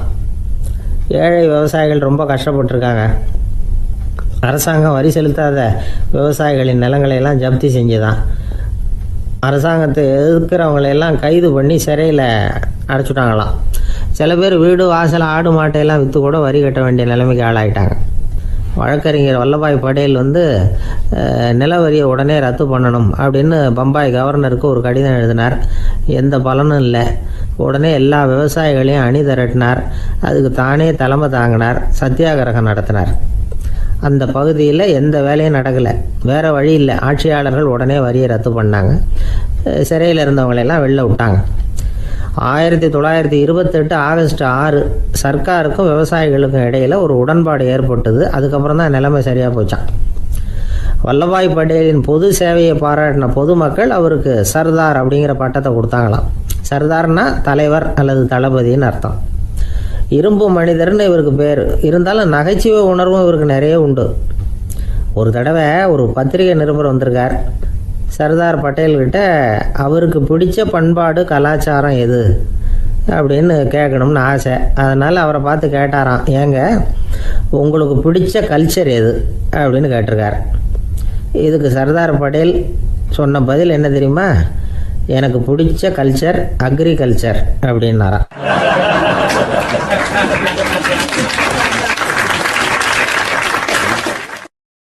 தானத்துல சிறந்தது எது அப்படின்னு ஒரு கேள்வியை கேட்டு, தானத்துல சிறந்தது நிதானம் அப்படின்னு அதுக்கு ஒரு பதிலும் சொல்றவங்க உண்டு. நிதானம் ரொம்ப அவசியம். அதுவும் இன்றைய உலகத்துக்கு ரொம்ப அவசியம். இன்னைக்கு உலகம் ரொம்ப பரபரப்பா போய்கிட்டு இருக்குது. பொறுமையா இருக்கணும்னு நினைக்கிறவங்களால கூட அப்படி இருக்க முடியறதில்ல. பொறுமையை சோதிக்கிறது மாதிரி பல சம்பவங்கள். அதையெல்லாம் சந்திச்சே தீர வேண்டி இருக்குது. எங்க போனாலும் கியூவில் நிற்க வேண்டியிருக்குது. எங்க போனாலும் காத்துக்கிட்டு இருக்க வேண்டியிருக்கு. ஆஃபீஸ்லேயோ வீட்லேயோ கூட நீங்கள் நிதானமாக பொறுமையாக நடந்துக்க தெரியலன்னா உங்களுக்கு சிடுமூஞ்சி, முசுடு இப்படிலாம் பேர் வச்சுருவாங்க. அது உங்களுக்கு தேவையா? சரி, வாழ்க்கையில் பொறுமைசாலின்னு பேர் வாங்கிறதுக்கு என்ன வழி? முதல் பாயிண்ட், நீங்கள் நினைக்கிறது, எதிர்பார்க்கறது, செய்யறது எல்லாமே 100% கரெக்டாக நடக்கணும்னு ஆசைப்படக்கூடாது. எதுவாக இருந்தாலும் அதில் ஓரளவுக்கு தவறு நடக்கலாம் அப்படிங்கிறத எதிர்பார்த்தே இருக்கணும். ஓரளவுக்கு அதை அனுமதிக்கணும். ஒரு நண்பரை 6 மணிக்கு ஒரு இடத்துக்கு வர சொல்லியிருக்கிறீங்க. 6 மணிக்கு அவர் வரல. உடனே பொறுமை இழந்து நடந்துக்கக்கூடாது. ஒரு 10 நிமிஷம் டிலே ஆகலாம். ஒரு வர்ற வழியில் பஸ்ஸு கூட ஏதாவது டிராஃபிக்கில் மாட்டியிருக்கலாம். அதெல்லாம் எதிர்பார்த்தே கொஞ்சம் காத்திருக்கிறதுல ஒன்றும் தப்பு இல்லை. சில சமயம் டிலே ஆகிறது கூட நல்லதாக முடியும். ஒரு பஸ்ஸை தவற விட்டுட்டு, ஐயோ கொஞ்சம் ஒரு 2 நிமிஷம் முன்னாடி வந்திருந்தா பிடிச்சிருக்கலாமே அப்படின்னு தவிச்சிக்கிட்டு இருப்பாங்க சில பேர். அடுத்தபடியாக வர்ற பஸ்ஸு நேரடியாக நீங்கள் போக வேண்டிய இடத்துக்கே கொண்டு போய் விடுற பஸ்ஸாக கூட இருக்கலாம். அது உங்களுக்கு முன்னாடி தெரியாதுல்ல. சில நெருக்கடியான சூழ்நிலைகளை தமாஷா எடுத்துக்கிறதுக்கு பழகிக்கணும். சில இடங்களுக்கு போகிறப்ப காத்திருக்கிறதுக்கு நம்ம மனசை தயார்படுத்திக்கிட்டே போகணும். ஒரு ரயிலுக்கோ பஸ்ஸுக்கோ அல்லது விமானத்துக்கோ கப்பல் பிரயாணத்துக்கோ போகிறப்போ அங்கே போய் நீங்கள் மணிக்கணக்கில் கூட காத்துக்கிட்டு தான் இருக்கணும். புறப்படுற நேரம் கூட மாறலாம். நீங்கள் போய் சேர்ந்ததும் அது உடனே புறப்படணும்னு கட்டாயமாக என்ன? அது மாதிரி சமயத்தில் படிக்கிறதுக்குன்னு சில சுவாரஸ்யமான புத்தகங்களையும் கையில் எடுத்துக்கலாம். உங்களை சுற்றி எவ்வளவோ சுவாரஸ்யமான சம்பவங்கள் நடந்துக்கிட்டு இருக்குதுல்ல, அதையெல்லாம் வேடிக்கை பாருங்கள். எதுக்காக காத்துக்கிட்டு இருக்கிறோமோ அந்த காரியத்தில் உண்மையாகவே நமக்கு ஒரு அக்கறை இருந்தால் நமக்கு போர் அடிக்காது. சில கோயில்களில் பார்த்துருப்பீங்க, தரிசனத்துக்காக பக்தர்கள் நாள் கணக்கில் காத்துக்கிட்டு இருப்பாங்க. அவங்களெலாம் அழுத்துக்கிறது இல்லை. ஆண்டவனை தரிசிக்கணுங்கிற உண்மையான அக்கறை இருக்கிறதுனால அவங்களுக்கு போர் அடிக்கிறது இல்லை. ஆனால் சில சினிமா தியேட்டரில் கூட பார்க்கலாமே, சினிமா கியூ கூட அப்படி தான். சாயந்தரம் 6 மணி ஆட்டத்துக்கு காலம்பரம் 6 மணிக்கே போய் கூட காத்துக்கிட்டு இருப்பாங்க. அவங்களுக்கெல்லாம் போர் அடிக்காது, படம் பார்க்குற ஆர்வம். இன்னொரு முக்கியமான விஷயத்தை நாம் பழக்கப்படுத்திக்கணும். லிவ் ஃபார் தி மூமெண்ட் அப்படிங்கிறாங்க நிபுணர்கள். ரொம்ப பேர் எப்படின்னா அடுத்தபடியாக நடக்க போகிற விஷயத்திலேயே கவனமாக இருப்பாங்க. அந்த நினைப்புலேயே இந்த நிமிஷத்தை பொறுமை இல்லாமல் கழிப்பாங்க. ஒருத்தர் இருக்கார், அவர் எப்படின்னா ஆஃபீஸ் முடியறதுக்குள்ளேயே சார் 5 மணிக்கெல்லாம் ரெடியாக இருங்க, நாம் அந்த ஹோட்டலில் போய் டிஃபன் சாப்பிட்ணும் அப்படின்னு 4 மணிலேருந்து சொல்லிகிட்டு இருப்பார். 4:55 பரபரப்பாக ஓடி வருவார். 2 பேரும் புறப்படுவோம், ஹோட்டலுக்கு போவோம், சாப்பிட்டுக்கிட்டு இருப்போம். அப்படி சாப்பிட்டுட்டு இருக்கிறப்ப சார் சாப்பிட்டு முடித்ததும் நேராக ஒரு ஜவுளி கடைக்கு போகிறோம் அப்படிம்பார். பரபரக்க சாப்பிட்டு முடிப்பார், புறப்படுவார். ஜவுளி கடையில் அவசரமாக சீக்கிரம் பில் போடுங்க சார், சினிமாவுக்கு நேரம் ஆகிடும்பார். சினிமா தியேட்டரில் உட்காந்து அடுத்தபடியாக எங்கே டின்னர் சாப்பிட்றதுன்னு யோசனை பண்ணிகிட்டு இருப்பார். ராத்திரி படுக்கையில் விழுந்ததுக்கு அப்புறமும் நாளைக்கு காலையில் எழுந்திரிச்சதும் அதை பண்ணணும் இதை பண்ணணும்னு திட்டம் போட்டுக்கிட்டே இருப்பார். அதாவது எப்பவும் அடுத்த நிமிஷம், அடுத்த நாள், அடுத்த வாரம், அடுத்த வருஷம், இதுதான் அவங்க சிந்தனை. இந்த நிமிஷம் என்ஜாய்மெண்ட்டை அவங்க இழந்துடுறாங்களாம். அதனால தான் வாழ்நாள் பூரா பொறுமையின்மை, அவஸ்தை, அல்லல். அதனால் நாம் எல்லாரும் வாழ்க்கையில் நிதானமாக இருக்கிறதுக்கு கற்றுக்கணுமா. அதுக்காக இந்த நிதானத்துக்கு வேறு விதமான அர்த்தம் பண்ணிக்கக்கூடாது. ஒருத்தர் அப்படித்தான் ஒரு தடவை அவருடைய குதிரை காணாமல் போயிட்டு தான். அதுக்காக அவர் கவலைப்படலை, நிம்மதியாக இருந்தார், சந்தோஷமாக இருந்தார். என்ன சார் இது, உங்கள் குதிரை திருட்டு போயிட்டுதுங்கிறீங்க, நீங்கள் கவலைப்படாமல் இருக்கிறீங்களே அப்படின்னு கேட்டாங்களாம். அதுக்கு அவர் சொல்லியிருக்கார், நல்ல வேலை சார், கட்டியிருந்த குதிரை காணாமல் போயிருக்குது. நான் அது மேலே உட்காந்துருக்கிற சமயம் அது காணாமல் போயிருந்ததுன்னா, திருட்டு போயிருந்ததுன்னா நானும் சேர்ந்தில் காணாமல் போயிருப்பேன் அப்படின்னாராம். எவ்வளவு நிதானமான ஆள் பாருங்க.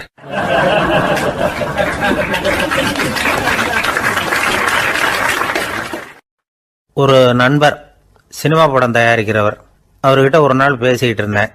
அது எப்படி சார், நீங்கள் எடுக்கிற எந்த படமும் கையை கடிக்காத அளவுக்கு எடுத்துடுறீங்களே, அது எப்படின்னு கேட்டேன். அது ஒன்றும் பெரிய விஷயம் இல்லை சார். பெண்களுக்குன்னு சில உருக்கமான காட்சிகள், இளைஞர்களுக்குன்னு சில நடனங்கள், அடிதடி காட்சிகள், அப்புறம் வயசானவங்களுக்குன்னு சில ஆன்மீக காட்சிகள், சின்ன பிள்ளைங்களுக்கு சிரிப்பு, இப்படி எல்லாமும் சேர்த்து நான் படம் எடுக்கிறேன். மசாலா படம்னு பேர். இது ரொம்ப பெருசாக இல்லைன்னாலும் ஓரளவுக்கு சுமாராக ஓடிடும், கையை கடிக்காது அப்படின்னார். இது ஒரு உத்தி. சில பத்திரிகை ஆசிரியர்களும் இந்த உத்தியை கையாளுறது உண்டு. இந்த உத்திக்கு பார்னம் உத்தி அப்படின்னு பேர். பார்னம் எஃபெக்ட் அப்படின்னு சொல்லுவாங்க. அதாவது ஃபீனியஸ் டி பார்னம் அப்படின்னு ஒருத்தர் அமெரிக்காவில் இருந்தாராம். அதாவது 19ஆம் நூற்றாண்டில் அமெரிக்காவில் கொடிகட்டி பறந்த ஒரு சர்க்கஸ் நிறுவனத்தின் அதிபர் அவர். இந்த உலகத்தில் ஒவ்வொரு நிமிஷமும் ஒரு ஏமாளி பறந்துக்கிட்டே இருக்கிறான் அப்படிங்கிறது அவருடைய சித்தாந்தம். ஒவ்வொருத்தரையும் திருப்திப்படுத்துகிற அளவுக்கு அம்சங்களை கொஞ்சம் கொஞ்சமாக கலந்து கேளிக்கை நிகழ்ச்சிகளை நடத்தினது தான் அவருடைய மகத்தான வெற்றிக்கு காரணம். அதனால் அந்த உத்தியை யார் கடைப்பிடிச்சாலும் சரி, அதுக்கு பார்னம் உத்தி அப்படின்னு பேர் வந்துட்டுது.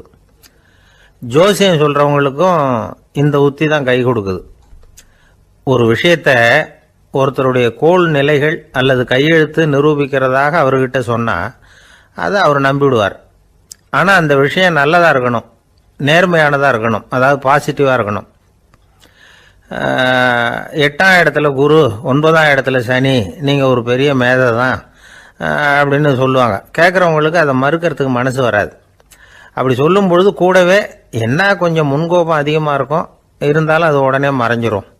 அப்படின்னு சில அற்ப விஷயங்களையும் சொன்னாலும் அதையும் சரிதான்னு சொல்லி ஒத்துக்குவாங்க. ஆளுமையை எடை போடுகிற ஒரு நிறுவப்பட்ட உத்தியின் மூலமாக தன்னுடைய குணாதிசயங்கள் கண்டுபிடிக்கப்பட்டதாக அவர் நம்புறது தான் இதுக்கு காரணம்.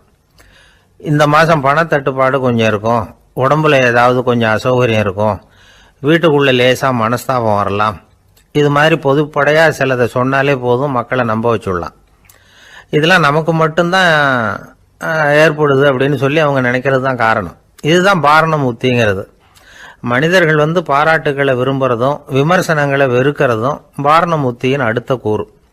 அதனால் ஒருத்தருக்கு ஜோசியம் சொன்னாலும் சரி, அவருடைய ஆளுமையை மதிப்பிடுறதாக இருந்தாலும் சரி, அவரை புகழற மாதிரி இருந்தாலும் சரி, அப்படி இருந்தால் தான் அது சரியாக இருக்கும்.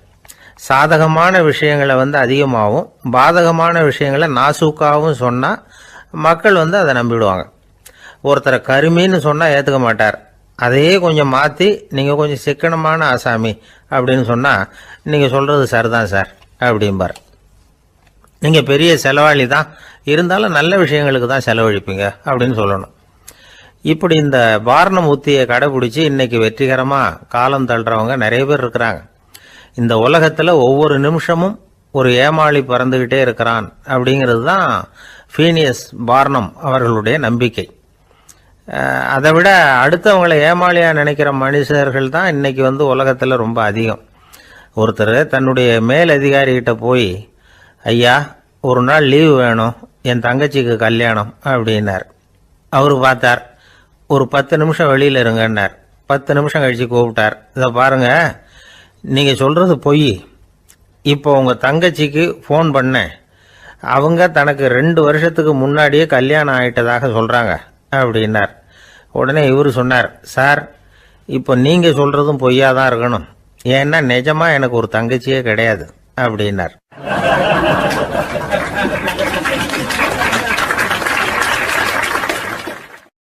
ஒரு நாள் காலை நேரம் ஒரு குரு படுக்கையை விட்டு எழுந்திருக்கிறார்.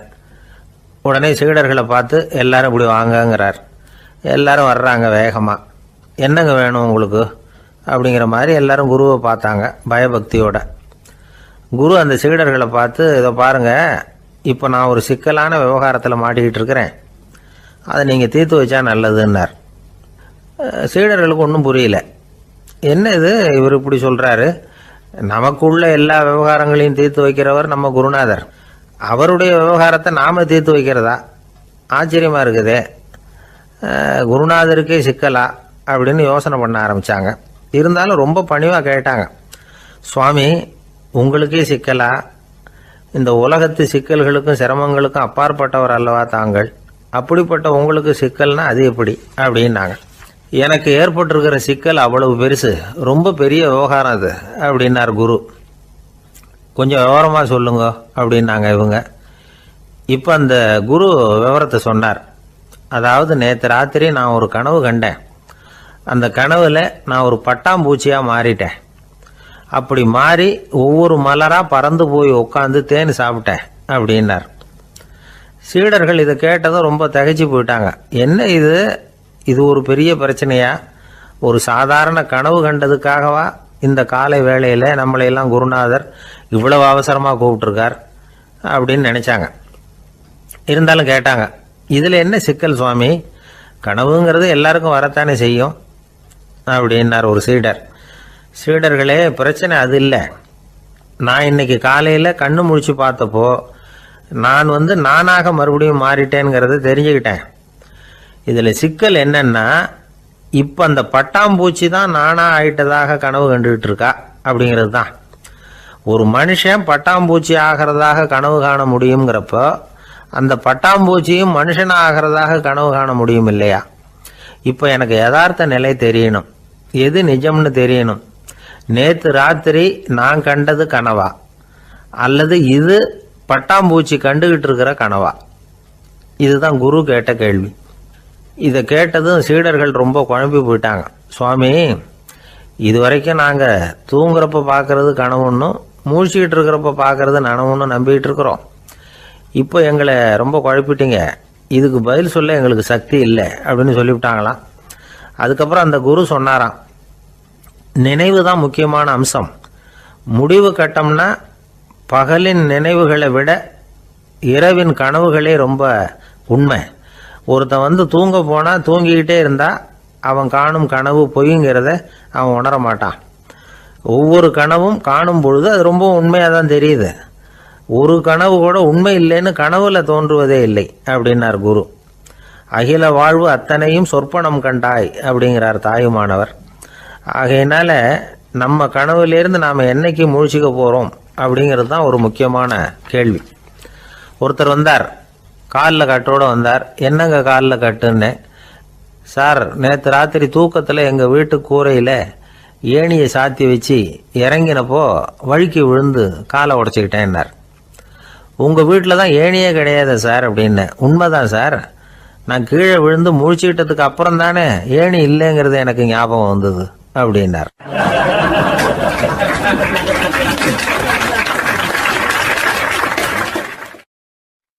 சில பேர் ஆளை பார்த்தா 60 வயசு மாதிரி தோணும். உண்மையான வயசு என்னன்னு பார்த்தா 40 அல்லது 45ம்பாங்க. சில பேரை பார்க்கறதுக்கு 45 மாதிரி தெரியும், உண்மையிலேயே 65 தாண்டி இருப்பாங்க. ஒரு மனிதனுக்கு 2 வகையான வயது உண்டுங்கிறார் ஓஷோ. அதாவது உடம்புக்குன்னு ஒரு வயசு, மனசுக்குன்னு ஒரு வயசு. முதல் உலக மகாயுத்தம் நடந்தது இல்லையா, அது முடிஞ்சதுக்கு அப்புறம் முதல் தடவையா மனிதனின் மூளை வளர்ச்சியை பற்றி மனநல வைத்தியர்கள் ஒரு கணக்கெடுப்பு சோதனை நடத்தினாங்களாம். அது வரைக்கும் மனிதனுக்கு 2 வகையான வயது உண்டுன்னு யாரும் சிந்திச்சதே இல்லையா. அந்த உலக மகாயுத்தம் முடிஞ்சதுக்கு அப்புறம் மனிதனுடைய சராசரி மனதின் வயதை கணக்கிட்டு பார்க்கும் பொழுது அவங்களுக்குலாம் ரொம்ப அதிர்ச்சியாக இருந்துதான். ஏன்னா அது ரொம்ப பின்தங்கிய நிலையில் இருந்திருக்கு, வளர்ச்சி அடையாத நிலையில் இருந்திருக்கு. அவங்க கண்டுபிடிச்ச பிரகாரம் அப்போ மனசோட சராசரி வயசு என்ன தெரியுமா? 14.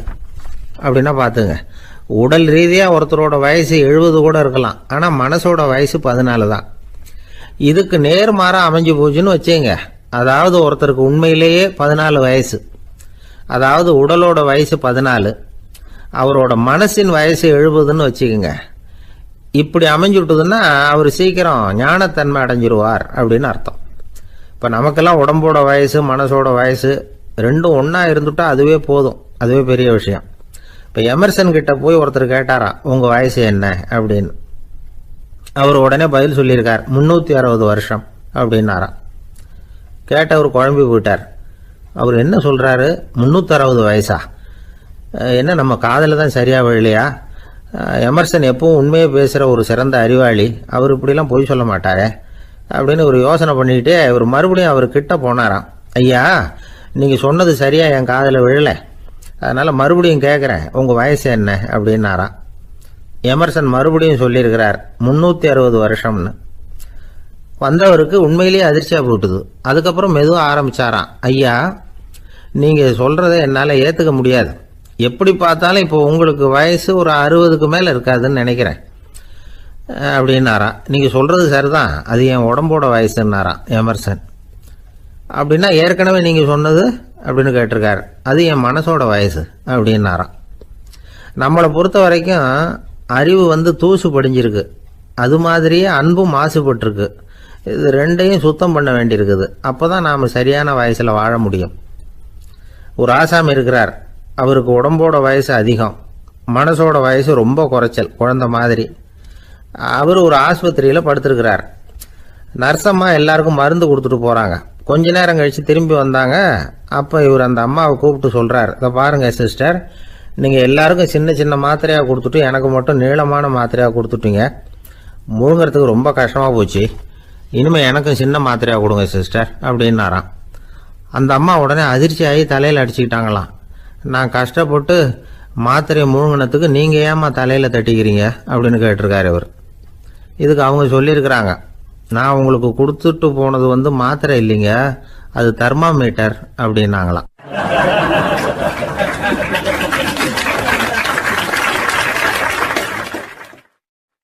எனக்கு அதிர்ஷ்டமே இல்லை சார் அப்படின்னார் ஒருத்தர்.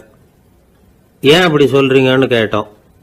வியாபாரம் பண்ணலாம்னு ஒரு கடை வச்சேன், வேண்டிய போட்டவங்க கூட என் கடையில் எதுவும் வாங்க மாட்டேங்கிறான், எல்லாரும் அடுத்த கடைக்கு தான் போகிறான் அப்படின்னு சொல்லி ரொம்ப அழுத்துக்கிட்டார். இதுக்கு போய் அதிர்ஷ்டம் இல்லைன்னு சொல்லாதீங்க, வாடிக்கையாளர்களை கவர்றது எப்படிங்கிறது உங்களுக்கு தெரியல, அதுதான் குறை அப்படின்னும். சார் உங்களுக்கு தெரிஞ்ச அந்த ரகசியத்தை எனக்கும் கொஞ்சம் சொல்லி கொடுங்களேன் அப்படின்னார். சரி உங்கள் காதை இப்படி கொடுங்க அப்படின்னு சொல்லி அது சம்பந்தமாக பெரிய வல்லுநர்கள் சொல்லியிருக்கிற கருத்துக்களை அவர்கிட்ட சொல்ல ஆரம்பித்தோம். அதாவது இந்த வாடிக்கையாளர்களை கவர்றதுக்கு வல்லுநர்கள் பல ஆலோசனைகளை ஏற்கனவே சொல்லி வச்சிருக்கிறாங்க. அது சம்பந்தமாக அனுபவப்பட்டவங்க அதை தெரிஞ்சு வச்சுக்கணும்.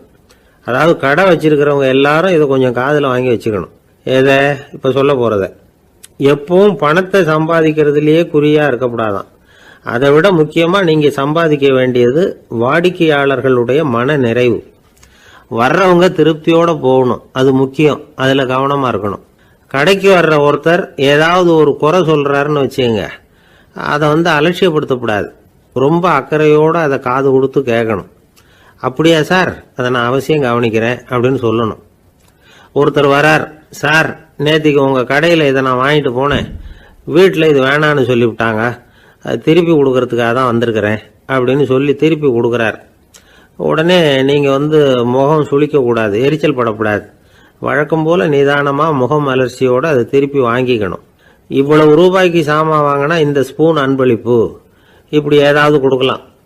பண்டிகை காலங்கள்லேயும் பொருள்கள் வாங்குறவங்களுக்கு இப்படி ஏதாவது பொருத்தமாக ஒரு அன்பளிப்பு கொடுக்கலாம். நீங்கள் கொடுக்கறது ஒரு சர்வசாதாரணமான பொருளாக இருந்தால் கூட அது வாங்குற ஒரு மனசில் ஒரு மகிழ்ச்சியை ஏற்படுத்தும். எதுவும் உங்களால் கொடுக்க முடியலன்னா உங்கள் முகம் நிறைஞ்ச சிரிப்பையாவது கொடுங்க, அது போதும். உங்கள் கடையில் இல்லாத ஒரு பொருளை வாடிக்கையாளர் கேட்குறார், உடனே இல்லைன்னு முகத்தில் அடித்தது மாதிரி சொல்லிடக்கூடாது. கொஞ்சம் உட்காருங்க சார் அப்படின்னு சொல்லி உங்கள் பணியாளர் யாரையாவது அனுப்பி வெளியிலேருந்து வாங்கிட்டு வர சொல்லி அவர்கிட்ட கொடுக்கலாம். சில பேர் உங்கள் கடைக்கு வரும்பொழுது அவங்க வீட்டு குழந்தைகளையும் கூப்பிட்டுக்கிட்டு வர்றாங்கன்னு வைங்க. நீங்கள் என்ன செய்யணும்னா அந்த குழந்தைகளை முதல்ல கவனிக்கணும். அது கண்ணத்தை கிள்ளணும், அதுகிட்ட விளையாடணும், அதுக்கு ஏதாவது மிட்டாய் பிஸ்கட் எதையாவது கொடுத்து அது கவனத்தை கவரணும். அதுக்கப்புறம் பெரியவங்களை கவனிக்கலாம். உங்கள் கடையில் வேலை செய்கிற பணியாளர்கள் சுத்தமாக இருக்கணும், சிரிச்ச முகம், சுறுசுறுப்பு, இது ரெண்டும் அவங்களுக்கு தேவை. அழுது வடிஞ்சிக்கிட்டு இருக்கக்கூடாது. அப்புறம் இன்னொரு விஷயம், அதிகமாக பொருள் வாங்குற ஒருத்தர்கிட்ட அதிக மரியாதையாகவும் குறைச்சலாக பொருள் வாங்குறவர்கிட்ட வேற விதமாகவும் நடந்துக்கக்கூடாது. எல்லாருக்கிட்டையும் சமமாக நடந்துக்கணும்.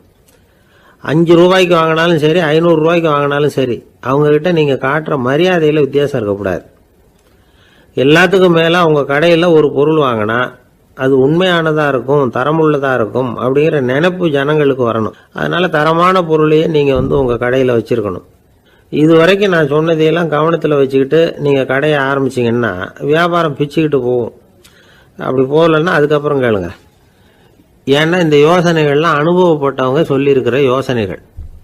இந்த யோசனைகளில் நீங்கள் எச்சரிக்கையாக இருக்க வேண்டிய ஒரு விஷயம் உண்டு. அது என்னங்கிறதையும் தெரிஞ்சு வச்சுக்கிறது நல்லது. என்னுடைய நண்பர் ஒருத்தர் வந்தார். சார் உங்கள் யோசனையை கேட்டதுனால நான் ஒரு அறை வாங்கினது தான் மிச்சம்னார். என்ன ஆச்சுன்னு கேட்டேன்.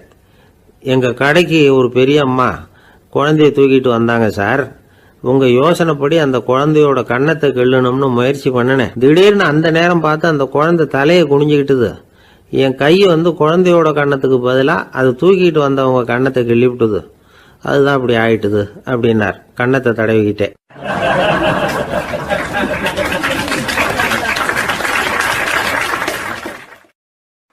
ஒருத்தர் ஓடி வந்தார். இன்னொருத்தரை பார்த்து, சார் உங்கள் சைக்கிளை ஒரு நாள் இரவல் கொடுங்களேன், பக்கத்து ஊருக்கு போயிட்டு வர வேண்டியிருக்கு அப்படின்னார். இவர் சைக்கிளை கொடுத்து பத்திரமா கொண்டுட்டு போங்கன்னார்.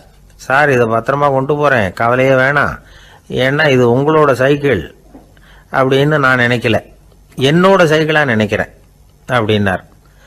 அதுக்கப்புறம் தான் இவருக்கு உண்மையாகவே பயம் வந்துட்டுது. ஏன்னா அவர் சொன்னது மாதிரி அதை தன்னோட சைக்கிளாகவே நினச்சி தள்ளிட்டு போட்டா என்ன பண்ணுறது? எது எதை நம்முடையதா நினைக்கணுங்கிறதுக்கு ஒரு வரையறை இருக்கு. சில பேர் ஆஃபீஸையே வீடாக நினச்சி விடுறது உண்டு. அப்படிப்பட்டவங்க கூட வீட்டை ஆஃபீஸாக நினைக்கிறது இல்லை. ஏன்னா வீட்டில் இவர் ஆஃபீஸராக நடந்துக்க முடியறதில்லை. இதெல்லாம் ஒரு பக்கம் இருக்கட்டும். இப்போ விஷயத்துக்கு வருவோம். பொறியியல் மேதை டாக்டர் விஸ்வேஸ்வரையா இருந்தார் இல்லையா, பாரத ரத்னா விருதெல்லாம் கொடுத்தாங்களே. ஆஃபீஸ் வேலை வேற, சொந்த வேலை வேற அப்படிங்கிறதுக்கு ஒரு உதாரணமாக இருந்தவர் அவர். மைசூர் மகாராஜா கிட்ட திவானா இருந்தார். அவர் ஒரு நாள் அரசாங்க வேலை காரணமாக வெளியூர் போயிருந்தார். ஹாசன்கிற ஊருக்கு பக்கத்தில் ஒரு பயண மாளிகை, அங்கே தங்கிவிட்டார். ராத்திரி அங்கே தங்கி இருந்துட்டு விடிஞ்சதும் ஊருக்கு திரும்புறதாக திட்டம். ராத்திரி தூங்குறதுக்கு ரொம்ப நேரம் ஆயிட்டுது. ரொம்ப நேரம் வரைக்கும் அரசாங்க சம்பந்தப்பட்ட வேலைகளையே பார்த்துக்கிட்டு இருக்கிறார். அரசாங்க ஃபைல்கள் நிறைய இருந்தது. அதையெல்லாம் ஒவ்வொன்றா எடுத்தார், படித்து பார்த்தார், பரிசீலனை பண்ணார். அதில் எழுத வேண்டியதை எழுதினார், கையெழுத்து போட்டார். ஒரு வழியாக அந்த வேலையெல்லாம் முடிஞ்சுது. அதுக்கப்புறம் என்ன பண்ணார்னா, தன்னுடைய சூட்கேஸை திறந்தார். அதிலிருந்து 2 மெழுகுவத்தியை எடுத்து கொளுத்தி வச்சார். அந்த பயண மாளிகையில் அது வரைக்கும் எரிஞ்சுக்கிட்டு இருந்த மின்சார விளக்குகளை அணைச்சுட்டார். அதுக்கு பிறகு அந்த மெழுகுவத்தி வெளிச்சத்தில் சில புத்தகங்களை தொடர்ந்து படிக்க ஆரம்பிச்சிட்டார். அந்த பயண மாளிகையில் பணியாளராக இருந்தவர் இதை பார்த்துட்டு ஓடி வந்தார். மறுபடியும் மின் விளக்கு போடுறதுக்காக போனார். விஸ்வேஸ்வரையா அதை பார்த்துட்டு போட வேணாம்ட்டாராம். இது வரைக்கும் நான் அரசாங்க அலுவல்களை கவனிச்சுக்கிட்டு இருந்தேன், அதனால மின் விளக்குகள் அப்போ எரிஞ்சதில் தப்பு இல்லை. இப்போ நான் புத்தகம் படிச்சுக்கிட்டு இருக்கேன், இது என்னுடைய சொந்த வேலை. இங்கே இருக்கிற மின் விளக்கு அதுக்காக ஏன் எரியணும் அப்படின்னு கேட்டாராம். இப்போ இருக்கிற சில அரசு பணியாளர்கள்கிட்ட இந்த சம்பவத்தை பேச்சோட பேச்சா சொல்லி பார்த்தேன். அவங்களால இதை ஜீரணிக்கவே முடியல. நேர்மை தேவைதான் சார், அதுக்காக அவ்வளவு தூரத்துக்கு அது தேவையா அப்படிங்கிறாங்க. விஸ்வேஸ்வரையா அப்படி பண்ணினது தான் ஒரு நேர்மையாளர் அப்படின்னு இந்த உலகத்துக்கு நிரூபிக்கணுங்கிறதுக்காக இல்லை. தான் அப்படி நடந்து காட்டினா தன்னை சுற்றி இருக்கிறவங்களும் அதை கேள்விப்படுறவங்களும் முடிஞ்ச அளவுக்கு பொது வாழ்க்கையில் அரசு பணியில் நேர்மையை கடைபிடிக்க முயற்சி பண்ணலாமே அப்படிங்கிறதுக்காகத்தான். இப்போவும் சில பேர் இருக்கிறாங்க, இவங்க ஆஃபீஸ் வேற வீடு வேறன்னு நினைக்கிறது இல்லை, அவ்வளோ உரிமை. ஒருத்தர் அப்படிதான், அவருக்கு அவசரமாக 5000 ரூபா தேவைப்பட்டது. ஆஃபீஸு பணத்தை எடுத்துக்கிட்டார். அந்த நேரம் பார்த்து ஆடிட் வந்துட்டுது. ஆப்பிட்டுக்கிட்டார். விசாரணை நடக்குது. அவர் சொல்கிறார், சார் நான் நேரம் காலம் பார்க்காம ஆஃபீஸில் வேலை செய்வேன், ஏன்னா அதை என்னோட ஆஃபீஸாக நினைக்கிறேன். அவசரத்துக்கு அந்த பணத்தை எடுத்தேன், மறுபடியும் வச்சுடலாம்னு தான் இருந்தேன், அதுக்குள்ளே இப்படி ஆயிட்டுது. நீங்கள் என்ன நினச்சாலும் சரி, நான் ஆஃபீஸ் வேற வீடு வேற அப்படின்னு நினைக்கிறது இல்லை, அது என்னோட சுபாவம் அப்படின்னார். விசாரணை பண்ணவர் தீர்ப்பு வழங்கினார். உங்கள் சுபாவத்துக்கு மதிப்பு கொடுத்து நானும் தீர்ப்பு வழங்குறேன். நீங்கள் கொஞ்ச நாள் ஜெயிலில் இருந்துட்டு வாங்க, அது உங்களுக்கு கஷ்டமாக இருக்காதுன்னு நினைக்கிறேன். ஏன்னா அங்கே போனாலும் நீங்கள் உங்கள் சுபாவப்படி வீடு வேற ஜெயில் வேறன்னு நினைக்க மாட்டீங்க அப்படின்னாராம்.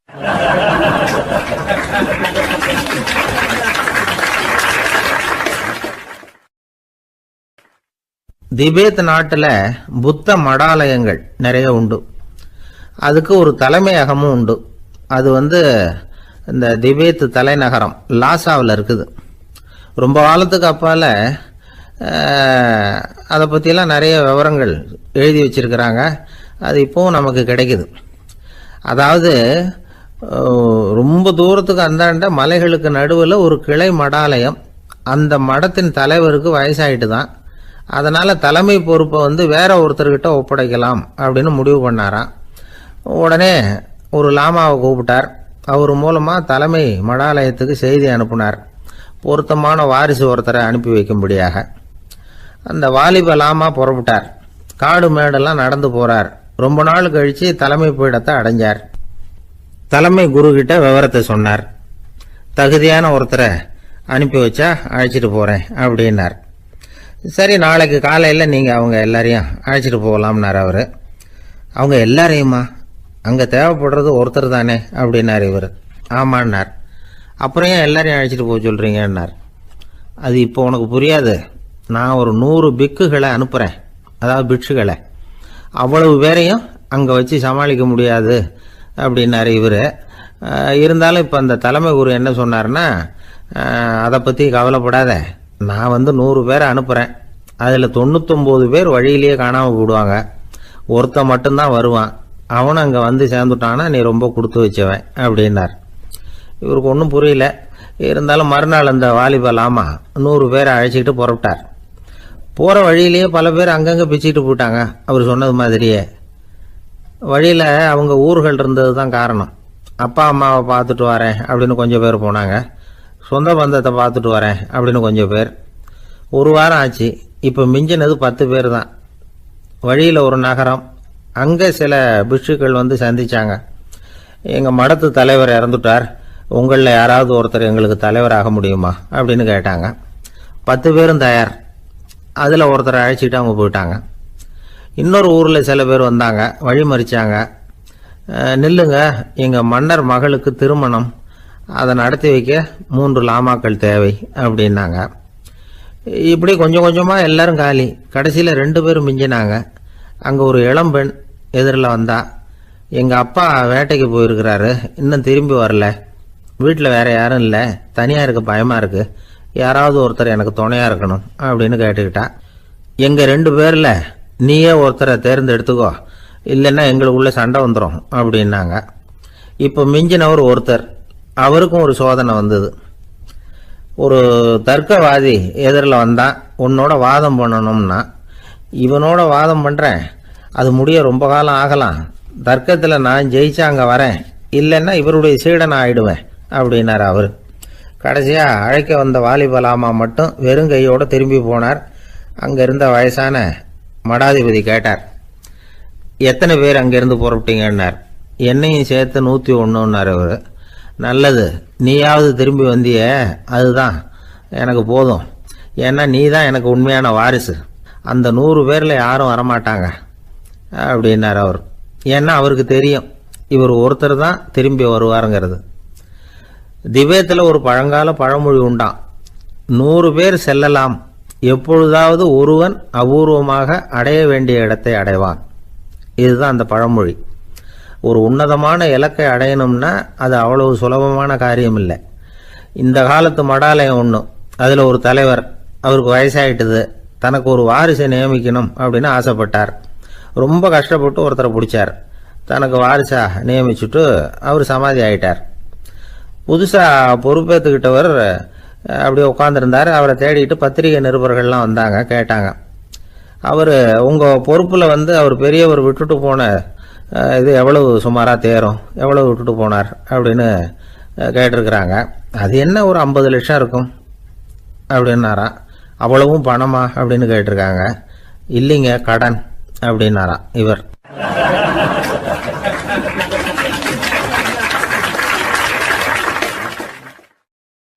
ஒரு நண்பர் யாருக்கோ ஃபோன் பண்ணிட்டு இருந்தார்.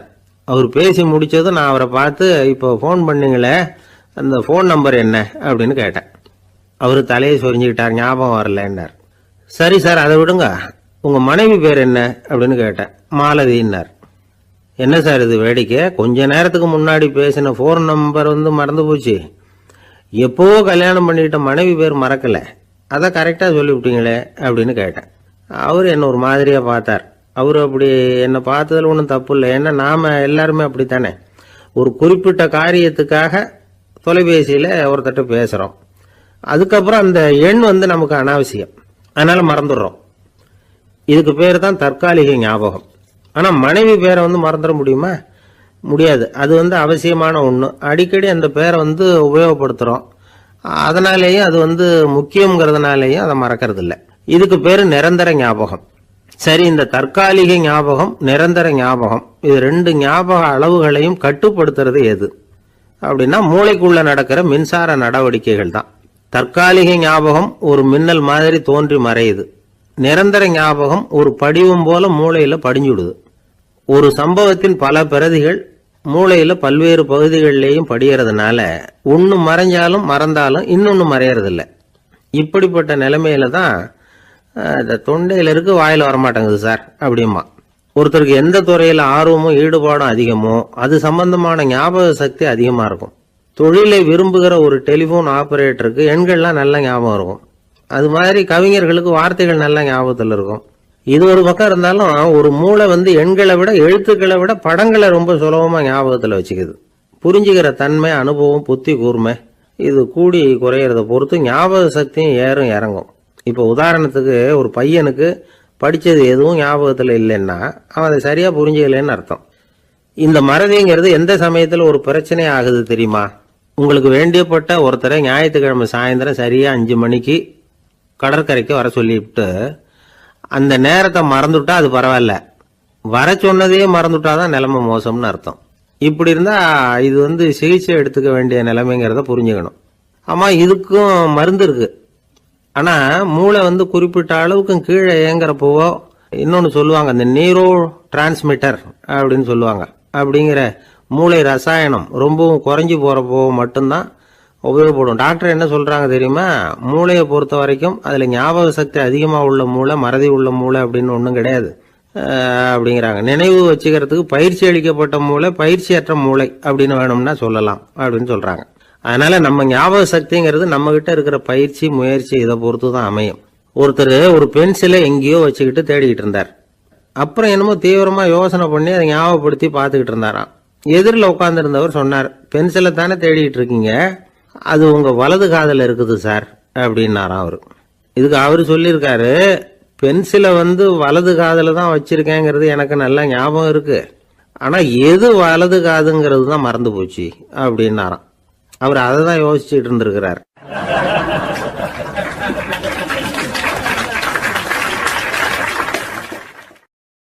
ஒரு காடு, அங்கே புத்தர் அவர் பாட்டுக்கு நடந்து போய்கிட்டே இருக்கிறார். அவருக்கு பின்னாடி ஒரு குரங்கு, அதுவும் தொடர்ந்து வந்துக்கிட்டே இருக்குது.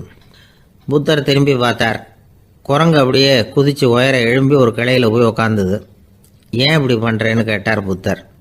என்னை சாதாரணமாக நினைக்க வேணாம், நான் மகாமந்தி, என்னால் எல்லாம் முடியும், முடியாதுங்கிற வார்த்தையே என்னுடைய அகராதியில் கிடையாது, என்ன வேணும்னாலும் செய்வேன் அப்படின்னுது.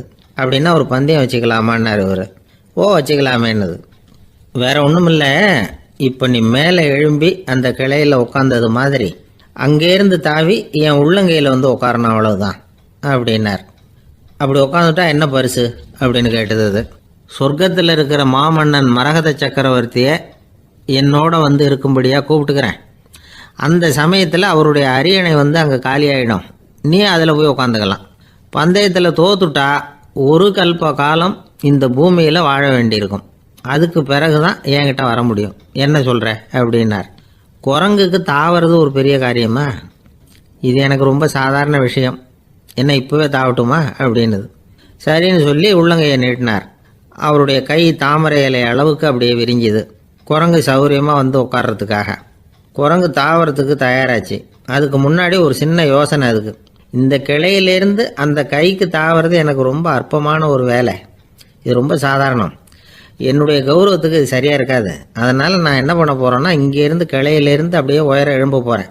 எழும்பி மேல் உலகம் போய் அங்கே ஒரு சுற்றிவிட்டு அதுக்கப்புறம் அங்கேருந்து நேராக இந்த கையில் உட்கார போகிறேன் அப்படின்னு நினச்சிது. என்ன யோசிக்கிற அப்படின்னார் புத்தர். ஒன்றும் இல்லை, இந்த பாயிரம் பார் அப்படின்னு சொல்லி தாவி உயர போயிட்டுது. கொஞ்ச நேரத்தில் வான உலகத்துக்கே போய் சேர்ந்துட்டுது. அங்கே போய் பார்த்தா அங்கே ஒரு 5 பளிங்கு தூண்கள் இளம் சிவப்பு நிறத்தில் நின்றுக்கிட்டு இருக்குது.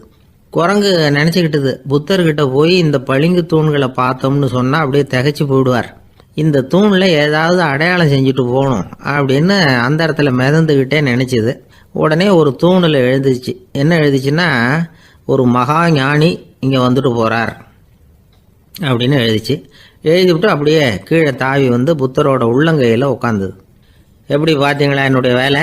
வான உலகத்துக்கே போய் அங்கே இருக்கிற 5 பளிங்கு தூண்களை பார்த்துட்டு அதில் நான் வந்த விவரத்தை எழுதி வச்சுட்டு அதுக்கப்புறம் இங்கே வந்திருக்கிறேன் அப்படின்னுது ரொம்ப பெருமையாக.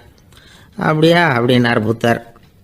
ஆமாம், சந்தேகமாக இருந்தால் வாங்க அழைச்சிட்டு போய் காட்டுறேன் அப்படின்னுது அந்த குரங்கு. அதுக்கு தேவையில்லை, அப்படியே கொஞ்சம் கீழே குனிஞ்சு பார் தெரியும் அப்படின்னார் புத்தர். அங்கே பார்த்தா புத்தரோட உள்ளங்கை தெரிஞ்சுது. நல்லா உத்து பார்த்துது. அவரோட ஒரு விரலில் அது எழுதிய வாசகம் தெரிஞ்சுது. குரங்கு யோசனை பண்ணிச்சு, அப்படின்னா வானத்தில் நான் பார்த்தது புத்தரோட விரல்களா அப்படின்னு யோசிச்சுது. இதை புரிஞ்சுக்கிட்ட உடனே அந்த குரங்கோட கர்வம் அழிஞ்சு போச்சான். நம்ம மனசு தான் இந்த குரங்கு. மனம்ங்கிறதும் ஆணவம்ங்கிறதும் ஒரு நாணயத்தின் 2 பக்கங்கள். மனம் உள்ளவரை ஆணவமும் இருக்கும். மனம் அழிஞ்சாதான் ஆணவம் அழியும். மனம் அழிய வேண்டும் அப்படின்னு பெரியவங்க சொல்கிறது இந்த அர்த்தத்தில் தான்.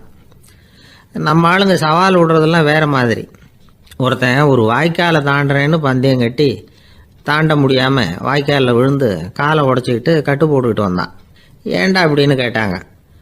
நான் பந்தயம் கட்டின நேரம் சரியில்லை அப்படின்னா. எப்படிறான்னு கேட்டிருக்காங்க. வாய்க்காலில் தண்ணி இருக்கிற நேரமாக பார்த்து பந்தயம் கட்டியிருக்கணும் அப்படின்னு நானும்.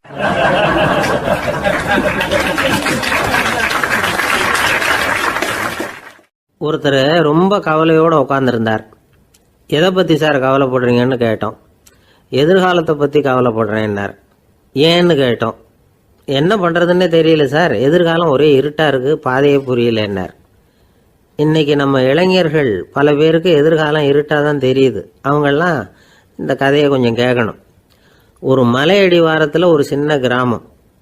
அந்த மலை ரொம்ப உயரமானது. அடர்த்தியாக செடி கொடிகள் மரங்கள் அதில் மண்டி கிடக்குது. பகல் வேளையில் இருட்டாக தான் இருக்கும், அவ்வளோ அடர்த்தி. அந்த மலை உச்சியில் ஒரு கோவில். நாள் ராத்திரியே புறப்பட்டாதான் காலையில் அந்த கோயிலுக்கு போய் சேர முடியும். கிராமத்து இளைஞன் ஒருத்தன் அந்த மலை உச்சிக்கு போக வேண்டியிருந்தது. கையில் ஒரு விளக்கை எடுத்துக்கிட்டு நாள் ராத்திரியே புறப்பட்டான். புறப்பட்டு போனவன் கிராமத்து எல்லையிலேயே நின்றுட்டான். ஏன் தெரியுமா? அவன் கையில் இருந்த விளக்கோட வெளிச்சம் 10 அடி தூரத்துக்கு தான் தெரியுது. அது வரைக்கும் தான் பாதை தெளிவாக இருக்குது. அதுக்கு அப்பால எல்லாம் ஒரே இருட்டாக இருக்குது, பாதை புரியல. இவன் யோசனை பண்ணி பார்த்தான். மனசுக்குள்ள ஒரு சந்தேகம். 10 அடி தூரம் தானே வெளிச்சம் தெரியுது, அப்படின்னா நாம் 10 அடி தூரம் தானே போக முடியும்.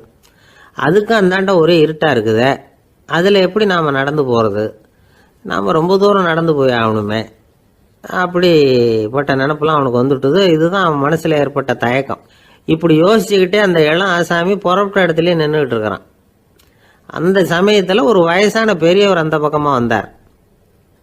அவர் கையில் இதை விட சின்னதாக ஒரு விளக்கு வச்சுருந்தார். அது எப்படின்னா அது ஒரு 5 அடி தூரத்துக்கு தான் வெளிச்சம் காட்டுது. அவ்வளவு சின்ன விளக்கு. அவரும் மலை உச்சிக்கு போகிறதுக்காக தான் வந்துகிட்டு இருக்கிறார். அவரை பார்த்து இவன் கேட்டான், என்ன பெரியவரே, இவ்வளவு சின்ன விளக்கை வச்சுக்கிட்டு அவ்வளவு தூரத்துக்கு எப்படி மலையேற போகிறீங்க அப்படின்னு கேட்டான்.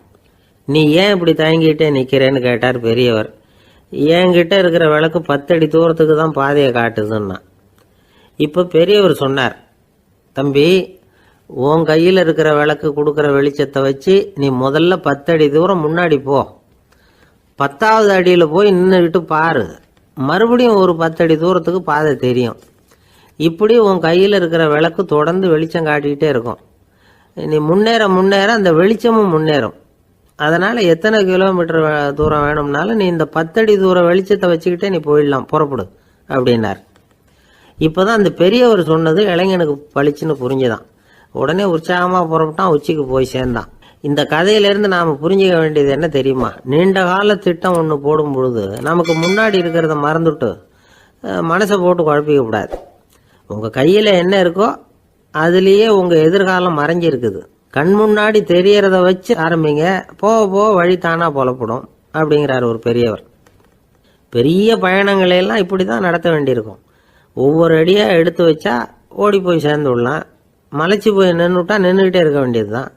நம்ம ஆள்லாம் ரொம்ப மோசமாக இருக்கிறாங்க. ஒருத்தன் அப்படி தான் நீண்ட தூர பிரயாணம் ஒன்று புறப்பட்டான். ரயில் போய்கிட்டே இருந்தது. கொஞ்சம் தூரம் போச்சு, பாதி வழியில் கையில் வச்சுருந்த டிக்கெட்டை காற்றுல விட்டுட்டான். ஐயோ, என் டிக்கெட்டு போயிட்டுதே அப்படின்னு கத்த ஆரம்பிச்சுட்டான். பக்கத்தில் இருந்த பெரியவர் அவனை பார்த்து பரிதாபப்பட்டு, கவலைப்படாத தம்பி, போனால் போகுது, வேற டிக்கெட் வாங்கிக்கலாம் அப்படின்னு ஆறுதல் சொன்னார். அதுக்கு அவன் சொல்கிறான், சார், நான் அதுக்காக அழலை, அந்த டிக்கெட்டு கிடைச்சா தானே நான் எந்த ஊருக்கு போகணுங்கிறது எனக்கு தெரியும் அப்படிங்கிறான்.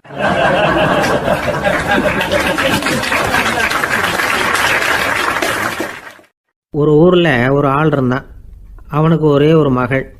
அவளை நல்ல இடத்துல கட்டி கொடுக்கணும்னு ஆசைப்பட்டான். அதுக்காக மாப்பிள்ளை தேடிக்கிட்டு இருந்தான். அவன் கொஞ்சம் வசதியான ஆள்.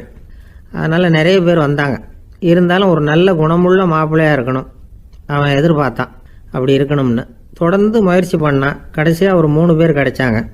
அந்த 3 பேரில் யாரை தேர்ந்தெடுக்கிறது, இதுதான் அவனுக்கு வந்த குழப்பம். இந்த நிலைமையில் ஒரு பெரியவரை தேடி போனான். அவர்கிட்ட தன்னுடைய பிரச்சனையை சொன்னான். அவர் கொஞ்சம் யோசனை பண்ணார். அதுக்கப்புறம் 3 பேரையும் கூப்பிட்டார். இதை பாருங்கப்பா, உங்கள் 3 பேருக்கும் 3 மாத கால அவகாசம் தர்றேன். நீங்கள் இப்போ போகலாம்.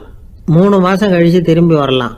அப்படி வரும்பொழுது இந்த 3 மாத காலத்தில் நீங்கள் செஞ்ச நல்ல காரியம் ஏதாவது ஒன்று சொல்லணும்.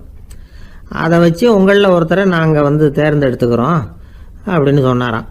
3 பேரும் சரின்னு சொல்லிவிட்டு திரும்பி போயிட்டாங்க. 3 மாதம் ஆச்சு. அதுக்கப்புறம் ஒரு நாள் திரும்பி வந்தாங்க. அவர் அவங்கள கூப்பிட்டு உட்கார வச்சார். அப்புறம் கேட்டார், இப்போ சொல்லுங்கள், இந்த 3 மாத காலத்தில் நீங்கள் செஞ்சுருக்கிற ஏதாவது ஒரு நல்ல காரியத்தை சொல்லுங்கள் அப்படின்னார். முதல்ல ஒருத்தன் எழுந்திரிச்சு நின்னான். ஐயா, எங்கள் அப்பா இறந்த பிறகு அவரோட கணக்கு வழக்குகளை எடுத்து பார்த்துக்கிட்டு இருந்தேன். அவர் ஒரு வியாபாரிகிட்ட 10,000 ரூபா கடன் வாங்கியிருக்கிறதாக எழுதியிருந்தார். அந்த வியாபாரியும் இப்போ உயிரோடு இல்லை. இருந்தாலும் அந்த வியாபாரியோட மகனை தேடி கண்டுபிடிச்சேன். கணக்கு புத்தகத்தை காட்டினேன். எங்கள் அப்பா உங்கள் அப்பா கிட்ட 10,000 ரூபா கடன் வாங்கியிருக்கிறதாக இதை எழுதியிருக்கிறார். அதனால் அதை திருப்பி கொடுக்கறதுக்காக வந்திருக்கிறேன், இந்தாங்க அந்த பணம் அப்படின்னு சொல்லி கொடுத்துட்டு வந்துட்டேன் அப்படின்னு நானும். இதை பெரியவர் கவனமாக கேட்டுக்கிட்டார். அதுக்கப்புறம் 2வது இளைஞன் எழுந்திருச்சான். ஐயா, நான் போன மாதம் ஒரு நாள் ராத்திரி வேளையில் ஒரு காட்டுப்பாதை வழியாக எங்கள் ஊருக்கு போய்கிட்டு இருந்தேன்.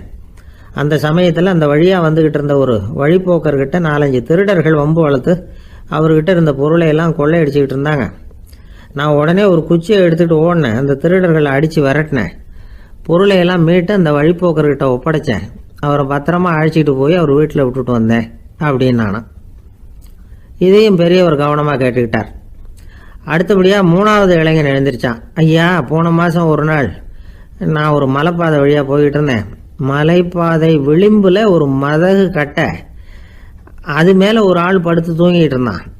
அந்த பக்கம் தவறி உருண்டு விழுந்திருந்தான்னா அதில் பாதாளம், அது மலையடி வாரத்தில் போய் தான் விழணும், அவ்வளவு பள்ளம். அது தெரியாமல் அவன் பாட்டுக்கு தூங்கிட்டு இருந்தான். நான் உடனே அவன்கிட்ட ஓடி போய் குனிஞ்சு அவன் முகத்தை பார்த்தேன். அப்போ தான் புரிஞ்சுது, அவன் ஏற்கனவே எனக்கு தெரியும். அவனை எனக்கு நிறைய கெடுதல் பண்ணியிருக்கிறான், இடைஞ்சல் கொடுத்தவன். இருந்தாலும் ஐயோ பாவம்னு நினச்சி அவனை எழுப்பி பாதுகாப்பாக வேற ஒரு இடத்துல படுக்க வச்சுட்டு வந்தேன் அப்படின்னு நானும். பெரியவர் இதையும் கேட்டுக்கிட்டார். அதுக்கப்புறம் அவங்க 3 பேரையும் பார்த்து, நீங்கள் போகலாம், நாங்கள் யோசித்து முடிவு பண்ணி உங்களுக்கு சொல்லி அனுப்புகிறோம் அப்படின்னாராம். அந்த இளைஞர்கள் புறப்பட்டு போயிட்டாங்க. அதுக்கப்புறம் அந்த பெண்ணோட அப்பாவை பார்த்து சொன்னார், இந்த 3 பேருமே நல்ல பிள்ளைங்க தான், அதில் ஒன்றும் சந்தேகம் இல்லை. இருந்தாலும் இந்த 3 பேர் செஞ்ச செயல்களையும் ஒப்பிட்டு பார்க்க வேண்டியிருக்கு.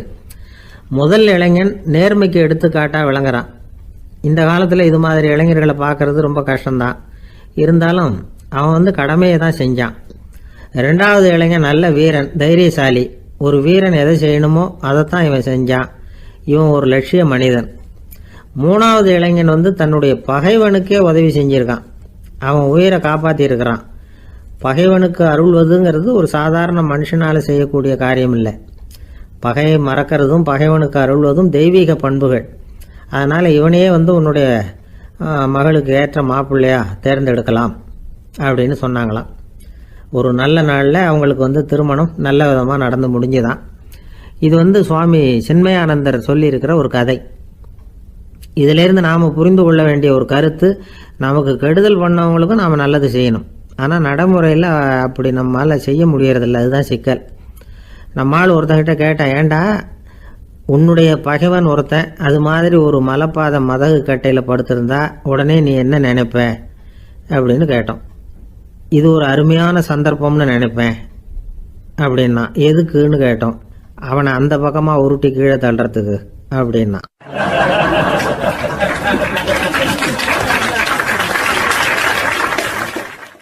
ஒரு அம்மா, அவங்களுக்கு 35 வயசு இருக்கும்.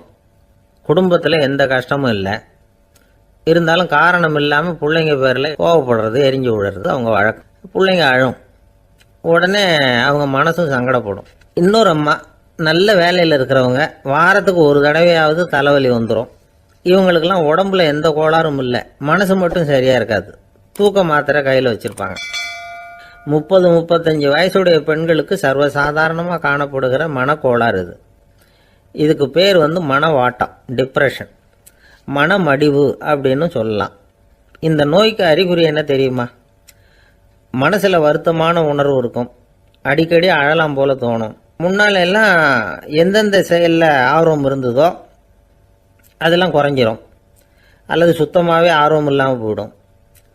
சில பெண்கள் இளம் வயசில் பக்கத்தில் இருக்கிறவங்க கிட்ட கலகலப்பாக பேசுவாங்க, வீட்டை அலங்கரிக்கிறதுல ஆர்வம் இருக்கும். இப்போ அதில் எல்லாம் ஆர்வம் இல்லாமல் போயிடும். எந்த வேலை செஞ்சாலும் சீக்கிரம் களைப்பு அடைஞ்சுடுறது மாதிரி ஆகிடும். நமக்கு யாருமே உதவியாக இல்லை, நம்ம எல்லாரும் கை விட்டுட்டாங்க போல இருக்குதே அப்படிங்கிற உணர்வுலாம் உண்டாகும். தன்னைத்தானே குறை சொல்லிக்குவாங்க. நாம் தப்பு பண்ணிவிட்டோம் போல இருக்குதே அப்படின்னு தோணும். குற்றம் பண்ணிட்டதா நினச்சி கஷ்டப்படுவாங்க. பசி இருக்காது, தூக்கத்தில் தொந்தரவு இருக்கும். அடிக்கடி செத்து போடலாங்கிற உணர்வு வரும். தற்கொலை பண்ணிக்கலாங்கிற எண்ணம் உண்டாகும். சில பேர் தற்கொலை முயற்சியில் கூட ஈடுபடுவாங்க. சில பேருக்கு பலவிதமான உடல் வலிகள் இருக்கும், பலவீனம் இருக்கும், சீக்கிரமாக களைப்படைஞ்சு போடுவாங்க. இதெல்லாம் மனவாட்ட நோய்க்கான தன்மைகள். இந்த மனவாட்டம் அதாவது டிப்ரெஷனை வந்து 2 வகையாக பிரிக்கலாமா. ஒன்று தானாக உண்டாக்கிக்கிறது, இன்னொன்று எதிர் விளைவை உண்டு பண்ணுகிற அல்லது நரம்பு சம்பந்தப்பட்ட டிப்ரெஷன். தானாக உண்டாக்கிக்கிற மனவாட்ட நோய் இருக்கு பாருங்க, அதுக்கு ஏதாவது சூழ்நிலை காரணமாக இருக்கலாம் அல்லது இல்லாமலும் போகலாம். மூளையில் வந்து டொப்பாமைன் அல்லது செரட்டோனின் இதோட அளவு வந்து குறையும் பொழுது இந்த டிப்ரெஷன் உண்டாகுது. இதுக்கு ஓரளவு பிறவி காரணங்கள் கூட இருக்கலாம். குடும்பத்தில் வேற சிலருக்கும் வரலாம். பாதிக்கப்பட்ட பெண்ணை வந்து பார்க்கறதுக்கு பலவீனமாக தெரியும், கடுமையான குற்ற உணர்வு இருக்கும், தனியாக இருக்கிறதுக்கு ஆசைப்படுவாங்க, நடு ராத்திரியில் எழுந்திரிச்சு உட்காந்து கஷ்டப்பட்டுக்கிட்டு இருப்பாங்க, கொடூரமான முறையில் தற்கொலை பண்ணிக்க முயற்சி பண்ணுவாங்க, தீ வச்சுக்கிறது, அமிலத்தை குடிக்கிறது, தூக்கில் தொங்குறது. இப்படி தானாக வரவழைச்சிக்கிற மனவாட்ட நோய் வந்து மறையக்கூடிய நோய். ஒரு தடவை வந்தால் 3லேருந்து 6 மாதம் வரைக்கும் நீடிக்கும். இடைப்பட்ட காலங்களில் நோயாளி இயல்பாக இருப்பார்.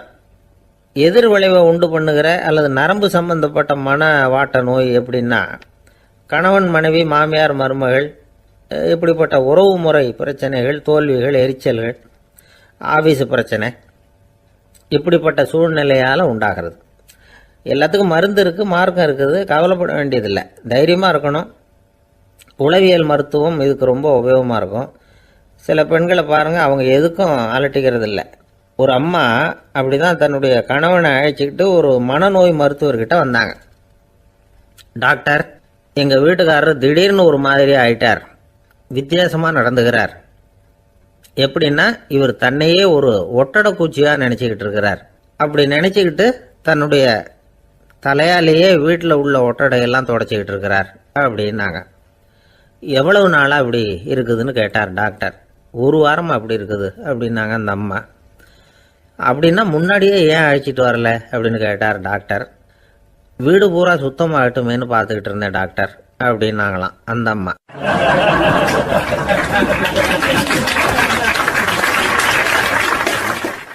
ஒரே ஒரு ஊரில் ஒரு பாதிரியார் இருந்தார். ரொம்ப நாள் சந்தோஷமாக வாழ்ந்தார். ஒரு நாள் அவர் மடத்து சமையல் அறையில் பாத்திரங்களை கழுவி துலக்கி சுத்தப்படுத்திக்கிட்டு இருந்தார். அந்த சமயத்தில் ஒரு தேவதூதன் அவர் முன்னாடி வந்து நின்னான். இவர் நிமிர்ந்து பார்த்தார்.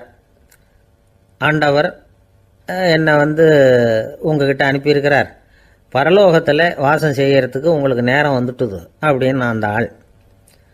ஆண்டவருக்கு என்னோட ஞாபகம் வந்ததுக்கு நன்றி.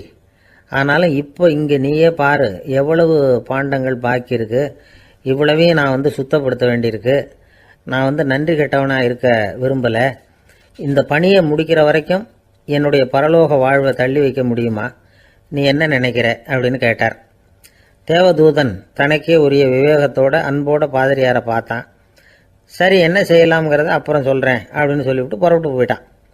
ஒரு நாள் அந்த பாதிரியார் தோட்டத்தில் உள்ள களைகளை எல்லாம் ஒரு களை கொத்தியால் கொத்தி களை எடுத்துக்கிட்டு இருக்கிறார். அந்த சமயத்தில் இந்த தேவதூதன் மறுபடியும் அவர் முன்னாடி வந்து நிற்கிறான். பாதிரியார் பார்த்தார். இதை பாரு, இந்த தோட்டம் பூராவும் எவ்வளவு களை மண்டி கிடக்கு, பரலோகம் கொஞ்ச காலம் எனக்காக பொறுத்திருக்கலாம்னு நீ நினைக்கிறியா அப்படின்னு கேட்டார்.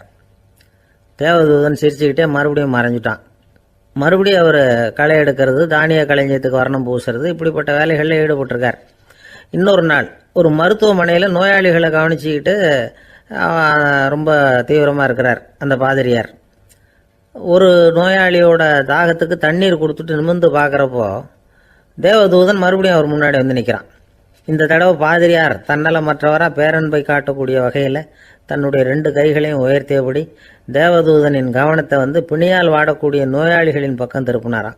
தேவதூதன் ஒன்றும் சொல்லலை, மறைஞ்சிட்டான். அன்னைக்கு சாயந்தரம் பாதிரியார் வந்து மடத்தில் உள்ள தன்னுடைய அறைக்கு போய் இளைப்பாறினார். யோசித்து பார்த்தார். தேவதூதனையும் தேவதூதனின் விருப்பத்தையும் பல நாள் தள்ளி போட்டு வந்ததையும் அவர் ரொம்ப நினச்சி பார்த்தார். திடீர்னு தான் வந்து முதுமை அடைகிறதையும் சோர்வு அடைகிறதையும் உணர்ந்தார். ஆண்டவரை நினைச்சார். ஆண்டவரே, உம்முடைய தூதனை மறுபடியும் என்கிட்ட அனுப்புனா நான் சந்திக்கிறதுக்கு ஆவலாக இருக்கேன் அப்படின்னு சொல்கிறப்பவே தேவதூதன் பக்கத்தில் வந்து நின்னான். பாதிரியார் நிமிர்ந்து பார்த்தார்.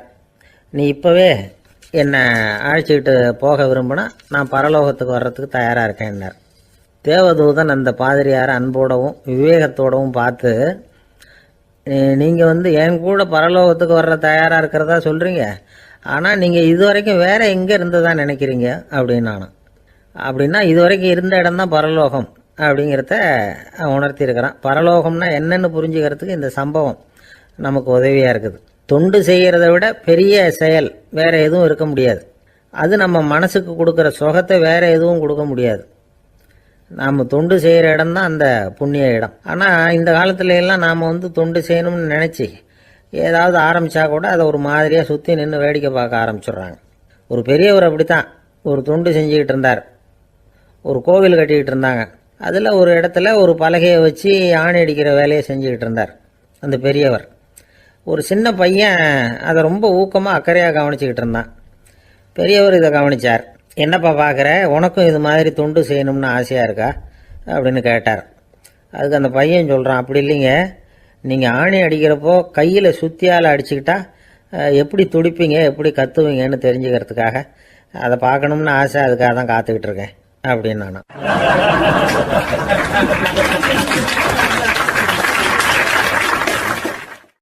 ஒரு ஊரில் ஒரு ஞானி இருக்கிறார். ரொம்ப பெரிய ஞானி, ரொம்ப வயசாயிட்டுது. கடைசி காலத்தில் அவர்கிட்ட சில பேர் வந்தாங்க. உங்கள் குரு யார் அப்படின்னு கேட்டாங்க. அவர் நிமிர்ந்து பார்த்தார். எனக்கு ஆயிரக்கணக்கான குருமார்கள் உண்டு, அவங்க பேரெல்லாம் சொல்லணும்னா இந்த காலம் பத்தாது. ஆனால் முக்கியமான ஒரு 3 பேரை பற்றி மட்டும் உங்களுக்கு சொல்கிறேன் அப்படின்னாராம். அப்புறம் சொன்னார், அந்த 3 பேரில் ஒருத்தன் ஒரு திருடன்.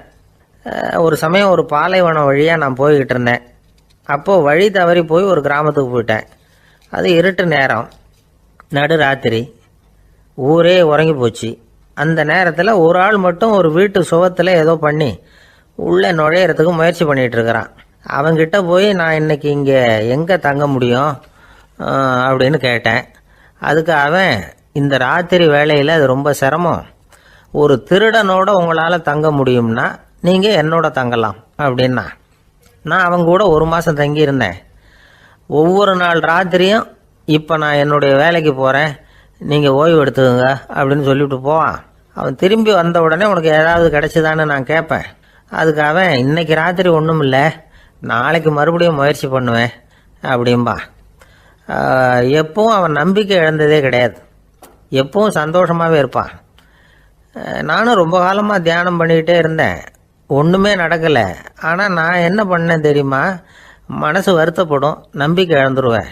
அப்போல்லாம் அந்த திருடனுடைய விடாமுயற்சி தான் ஞாபகத்துக்கு வரும். அதனால் அந்த திருடன் எனக்கு ஒரு குரு. என்னுடைய 2வது குரு யாருன்னா அது ஒரு நாய்.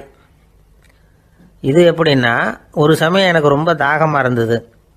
ஒரு நதியை நோக்கி போய்கிட்டு இருந்தேன். அப்போ ஒரு நாயும் வந்தது. அதுக்கும் தாகம். ஓடி வந்து ஆற்றை பார்த்தது. அதோட நிழல் ஆற்றுல தெரிஞ்சது. அதை பார்த்ததும் பயந்துட்டுது. அதாவது அது தன்னுடைய சொந்த உருவத்தையே கண்டு பயந்தது. அதை பார்த்து குறைக்குது, திரும்பி ஓடிச்சு. ஆனால் அதுக்கு தாகம் அதிகமாக இருந்ததுனால அது மறுபடியும் திரும்பி வந்தது. பார்த்தா மறுபடியும் தண்ணியில் நாயோட உருவம் தெரியுது. இப்படி சில தடவை பண்ணிச்சு. இருந்தாலும் கடைசியில் தண்ணியில் குதிச்சுட்டுது துணிஞ்சி. இப்படி குதித்த உடனே அதோட உருவமும் மறைஞ்சுட்டுது. இதை பார்த்தேன். நான் என்ன புரிஞ்சுக்கிட்டேன்னா, எவ்வளவுதான் பயம் இருந்தால் கூட ஒருத்தன் தைரியமாக காரியத்தில் இறங்கணும் அப்படிங்கிறத புரிஞ்சுக்கிட்டேன். இந்த போதனை அந்த நாய்கிட்ட இருந்து எனக்கு கிடைச்சிது. இது ஒன்று. அடுத்தது என்னுடைய 3வது குரு யாருன்னா அது ஒரு சின்ன குழந்தை. நான் ஒரு சமயம் ஒரு நகரத்துக்கு போனேன். அங்கே ஒரு குழந்தை எரிகிற மெழுகுவத்தி ஒன்று எடுத்துக்கிட்டு வந்தது. நான் அந்த குழந்தைய பார்த்து வேடிக்கையாக கேட்டேன், ஏன் பாப்பா இந்த மெழுகுவத்தியை நீயாவே கொளுத்துனியா அப்படின்னு கேட்டேன். ஆமான்னுது அந்த குழந்தை. சரி, இந்த மெழுகுவத்தி முன்னாடி எரியாமல் இருந்தது, இப்போ எரியுது. இந்த மெழுகுவத்திக்கு வெளிச்சம் எங்கேருந்து வந்தது, அதை எனக்கு காட்ட முடியுமா அப்படின்னு கேட்டேன் அந்த குழந்தைகிட்ட. இதுக்கு அந்த குழந்தை சிரிச்சுக்கிட்டு அந்த மெழுகுவத்தியை ஊதி அணைச்சுட்டுது. அதுக்கப்புறம் என்னை பார்த்து கேட்டுது, இப்போ இந்த மெழுகுவத்தியின் வெளிச்சம் போனதை பார்த்தீங்க இல்லையா, அது எங்கே போச்சுன்னு எனக்கு சொல்லுங்க அப்படின்னுது. அந்த குழந்தை இப்படி கேட்டதும் என்கிட்ட இருந்த ஆணவம் அழிஞ்சுட்டுது. நான் படித்ததெல்லாம் அந்த வினாடியில் சுக்கு நூறாக போயிட்டுது. என்னுடைய முட்டாள்தனத்தை நான் உணர்ந்தேன் அப்படின்னு இவ்வளவும் அந்த ஞானி விவரமாக சொன்னாராம். அதனால் நாம் இன்னார்கிட்ட இருந்து தான் இதை கற்றுக்கணுங்கிறது இல்லை, யாருக்கிட்டே இருந்தும் எதையும் கற்றுக்கலாம். நம்மால் ஒருத்தன் ஒரு நாய் வளர்த்துக்கிட்டு இருந்தான். அந்த நாய்க்கு வால் கிடையாது. யாரோ ஏற்கனவே வெட்டி எடுத்துட்டாங்க. இந்த நாய் தான் சார் எனக்கு குரு, அதுகிட்டே இருந்து கூட நான் பாடம் கற்றுக்கிட்டு இருக்கிறேன் அப்படின்னா. அப்படி என்ன கற்றுக்கிட்டேன் இந்த வால் இல்லாத நாய்கிட்டே இருந்து அப்படின்னு கேட்டோம். நாம் யாருக்கிட்டையும் வாலாட்டக்கூடாது அப்படிங்கிற பாடத்தை அதுகிட்டே இருந்து தான் நான் கற்றுக்கிட்டேன் அப்படின்னா.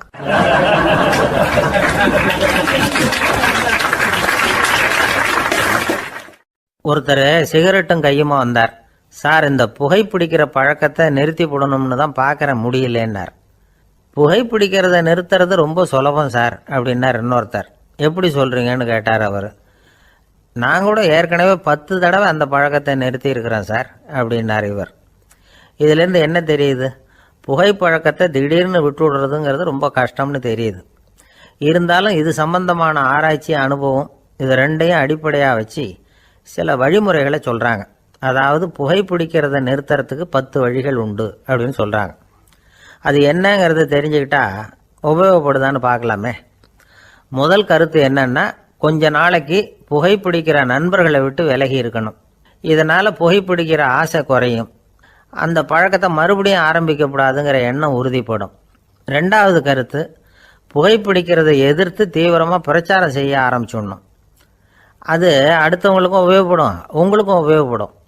உங்கள் உள்ளுணர்வை அது தூண்டும், உங்களை உறுதி கொள்ள வைக்கும். மூன்றாவது கருத்து என்னன்னா, தினமும் 2 தடவை குளிக்கணும். எப்படி தெரியுமா? முதல்ல வெது வெதுப்பான தண்ணீர், அப்புறம் குளிர்ந்த தண்ணீர், இப்படி மாறி மாறி குளிக்கணுமா.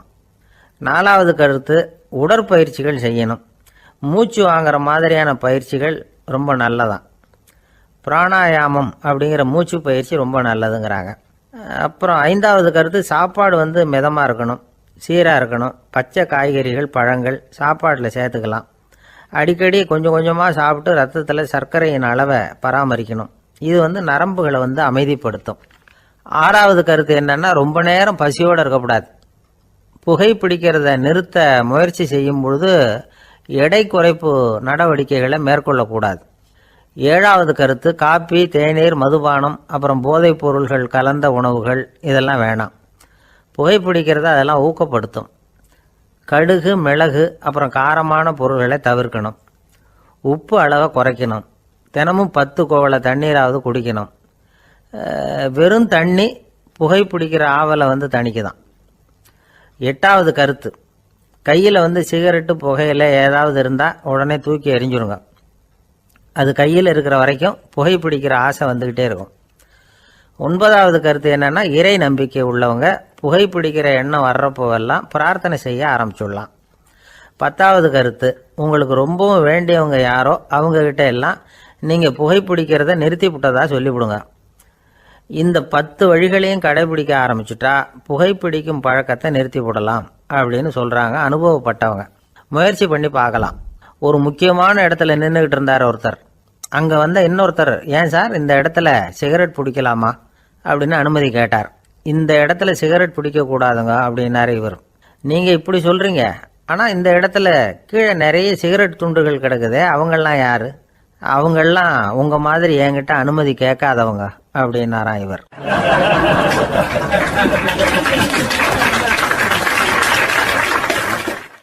இந்த உலகத்தில் எவ்வளவோ உயிரினங்கள் இருக்குது. ஒவ்வொன்றும் ஒவ்வொரு விதமாக சண்டை போடுது. இப்போ 2 மாடு சண்டை போட்டுக்குதுன்னு வச்சுங்க, என்ன பண்ணும்? 2 முட்டிக்கும். அதுக்கு சண்டை போடுறதுக்கு ஆயுதமாக உபயோகப்படுறது அதோட கொம்பு. 2 சேவல் சண்டை போட்டுக்குதுன்னு வச்சுங்க, அதுக்கு ஆயுதமாக உபயோகப்படுறது அதோட கால் நகம். காலால் தான் அது ஒன்றோட ஒன்று சண்டை போட்டுக்கும். ஆனால் 2 மனுஷன் சண்டை போட்டுக்கிறான்னு வச்சுங்க, இவன் இன்னதை தான் ஆயுதமாக உபயோகப்படுத்துவான்னு குறிப்பிட்டு சொல்ல முடியாது. கல்லை எடுப்பான், கத்தி எடுப்பான், துப்பாக்கி எடுப்பான், என்ன வேணாலும் பண்ணுவான். வாயால் திட்டுவான், கையால் அடிப்பான், காலால் உதைப்பான், சகலகலா வல்லவன். விலங்குகள்லாம் பொதுவாக வாயை சாப்பிட்றதுக்கு மட்டும்தான் உபயோகப்படுத்துது. ஆனால் இவனுக்கு சாப்பிட்றதுக்கும் அதுதான், சாப்பிட்டு விட்டு திட்டுறதுக்கும் அதுதான். ஆனால் ஒரு விஷயத்தில் மட்டும் கெட்டிக்கிறேன். அதாவது நாம் சண்டை போட்டுக்கிட்டாலும் பரவாயில்லை, கோழிகள் சண்டை போடாமல் இருக்கணும் அப்படின்னு ஆசைப்படுறான். எதுக்காக? கோழிகள் சண்டை போடாமல் இருந்தால் நிறைய முட்டைகள் போடுமா, அதுக்காக தான் இந்த அக்கறை. கோழி பண்ணை வச்சிருக்கிறவங்களுக்கு இது ஒரு பெரிய பிரச்சனை. அதாவது பண்ணையில் இருக்கிற கோழிகளுக்குள்ளே அடிக்கடி சண்டை வந்துடும். அதனால் முட்டை உற்பத்தி குறைஞ்சிரும். சரி, இதுக்கு என்ன பண்ணுறது? பண்ணையில் போய் உட்காந்துக்கிட்டு தினமும் பஞ்சாயத்து பேசிகிட்டு இருக்க முடியுமா? அமெரிக்காவில் கோழி பண்ணை வச்சுருக்கிற ஒருத்தர் இதை பற்றி யோசனை பண்ணி பார்த்தாராம். ஒரு வழியையும் கண்டுபிடிச்சிருக்கார். கோழிக்கெல்லாம் மூக்கு கண்ணாடி மாட்டி விட்டுட்டோம்னா அது சண்டை போடுற குணம் குறைஞ்சிரும், முட்டை அதிகமாகிடும். அந்த கண்ணாடியில் உள்ள லென்ஸு சிவப்பு நிறத்தில் இருக்கணும், அவ்வளவுதான் அப்படின்னு அவர் கண்டுபிடிச்சாராம். இது ஏற்கனவே நடைமுறையில் கண்டுபிடிக்கப்பட்ட ஒரு விஷயம். ஆனால் எல்லா கோழிக்கும் சிவப்பு மூக்கு கண்ணாடி எப்படி மாட்டி விடுறது? அப்படியே மாட்டி விட்டாலும் அது நழுவாமல் இருக்கணுமே. இப்போ நாமெல்லாம் நடு வரலால் மூக்கு கண்ணாடி நடுவில் தொட்டு அப்படி ஸ்டைலாக சரி பண்ணிக்கிறோம். அது மாதிரி கோழி எப்படி சரி பண்ணிக்கும்? இதுதான் பிரச்சனை. இதுக்கு அவர் என்ன வழி கண்டுபிடிச்சாருன்னா, கோழிக்கெல்லாம் மூக்கு கண்ணாடிக்கு பதிலாக விழியொட்டு வில்லைகள், கான்டாக்ட் லென்ஸ், அதை பொருத்தி விட்டா என்ன அப்படின்னு யோசனை பண்ணார். அதே மாதிரி பண்ணார். அதே மாதிரி செஞ்சு பார்த்தார், வெற்றி. அதுக்கப்புறம் கோழியெல்லாம் சண்டை போட்டுக்கலையாம், சமாதான பிரியர்கள் ஆகிட்டு தான். கோழிகளுக்கு இயல்பாகவே சண்டை போடுற குணம் உண்டு. ஆனால் அதோட கண்ணுக்கு பார்க்குற பொருள்லாம் ரோஜா நிறத்துலையோ அல்லது இன்னும் சொல்ல போனால் அழுத்தமான சிவப்பு நிறத்துலையோ தெரிஞ்சதுன்னா சண்டை போடுற குணம் குறைஞ்சிருதான். அந்த சமயத்தில் அது அதிகமாகவும் முட்டையிட ஆரம்பிச்சுடுதான். அதே நேரத்தில் இறை எடுக்கிறத கூட குறைச்சிக்குதான். இது ஏன் இப்படி பண்ணுதுங்கிறது விஞ்ஞானிகளுக்கு இன்னமும் புரியலையா. எப்படியோ அமெரிக்க கோழிகள்லாம் கான்டாக்ட் லென்ஸ் பொருத்திக்க ஆரம்பித்தாச்சு. கோழி கழுத்தை பிடிச்சிக்கிட்டு ஒரு சில வினாடிகளில் அதை பொருத்தி விட்றாங்களாம். கோழியோட ஆயுள் பூரா அது அப்படியே இருக்குமா. பண்ணையில் முட்டை உற்பத்தி குறைஞ்சா இது மாதிரி விஞ்ஞானபூர்வமாக பரிகாரம் தேடுறது தான் நல்லது. நமக்கு வேண்டியப்பட்ட ஒருத்தர், அவர் ஒரு கோழி பண்ணை வச்சுருந்தார். அந்த பண்ணையில் பாதி கோழி திடீர்னு செத்து போச்சு. உடனே ஒரு கால்நடை மருத்துவர்கிட்ட போக வேண்டியது தானே. அங்கே போகல. உள்ளூரில் மந்திரம் பண்ணிகிட்டு இருந்த ஒரு சாமியார்கிட்ட போனார். அவர் காலில் விழுந்தார். சாமி, என் பண்ணையில் பாதி கோழி செத்து போட்டுதுன்னார். சாமியார் யோசனை பண்ணார். சரி, பண்ணையில் வாசப்படி கிழக்கு பக்கமாக வச்சுருக்கியா மேற்கு பக்கமாக வச்சுருக்கியான்னு கேட்டார். கிழக்கு பக்கமாக இருக்குன்னார் அவர். அதுதான் தப்பு, மேற்கு பக்கமாக அதை மாற்று சரியாக போடும்னாராம். அதே போல் இவர் போய் மாற்றிவிட்டார். அப்பவும் பாதி செத்து போச்சு. மறுபடியும் சொன்னார், சாமி மறுபடியும் பாதி கோழி செத்து போட்டுதேன்னார். சரி, கூரை எப்படி போட்டிருக்க? ஓடு போட்டிருக்கியா இல்லை கீத்து போட்டிருக்கியான்னார். ஓடு போட்டிருக்கேன்னாராம் அவர். அதுதான் தப்பு, கீத்து போட்டுரும் சரியாக போடும்னாராம். சரின்னு போய் அதையும் மாற்றி பார்த்தார். மறுபடியும் போயிட்டுது, கோழி செத்து போச்சு. வந்தார். மறுபடியும் பாதி செத்து போச்சு சாமின்னு வந்தார். இவரும் யோசனையை மாற்றி மாற்றி சொல்லிகிட்டே இருக்கிறார். இப்படி அவரும் மாற்றி மாற்றி பார்த்தார். 6வது தடவையாக அவரை தேடிட்டு வந்தார். அந்த சமயத்தில் இவர் ரொம்ப தீவிரமாக யோசனை பண்ணி பார்த்துட்டு, அது சரிப்பா, நீயும் என்கிட்ட சளைக்காமல் வந்துக்கிட்டு இருக்கிற, நானும் யோசனை சொல்லிகிட்டு இருக்கேன். இப்போவும் உங்ககிட்ட சொல்கிறதுக்கு என்கிட்ட யோசனை நிறையா இருக்குது. ஆனால் சோதிக்கிறதுக்கு உங்ககிட்ட கோழி இல்லையே, என்ன பண்ணுறது அப்படின்னாராம் இவர்.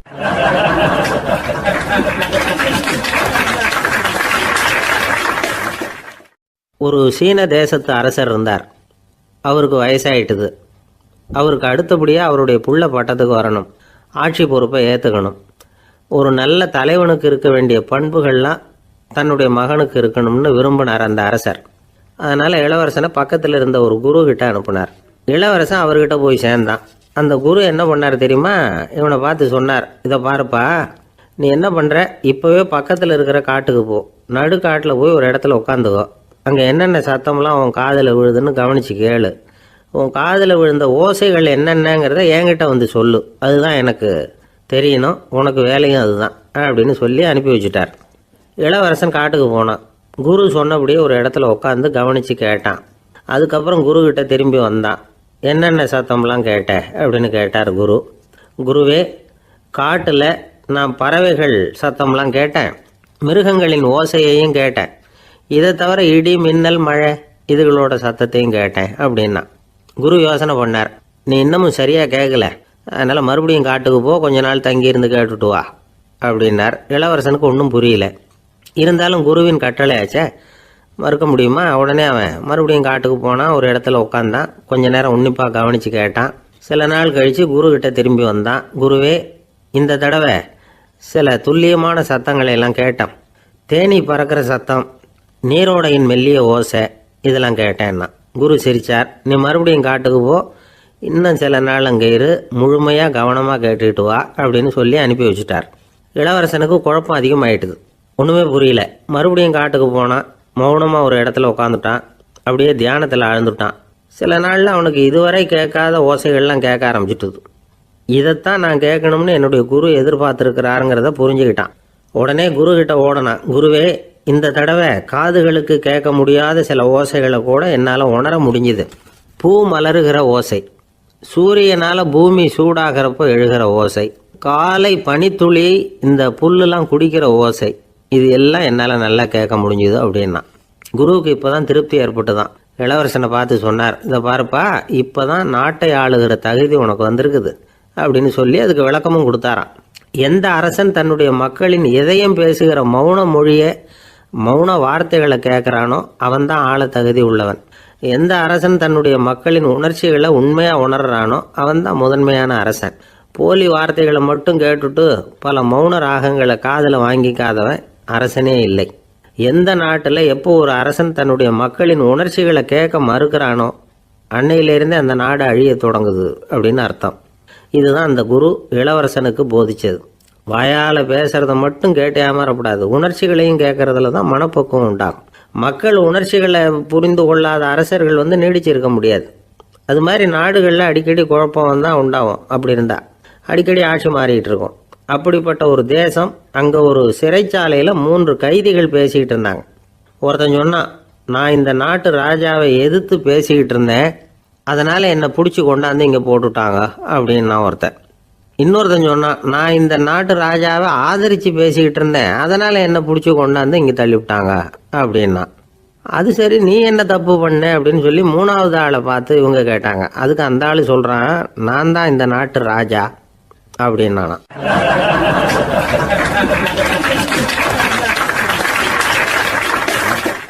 ஒரு ஊரில் ஒரு பெரிய ஞானி இருந்தார்.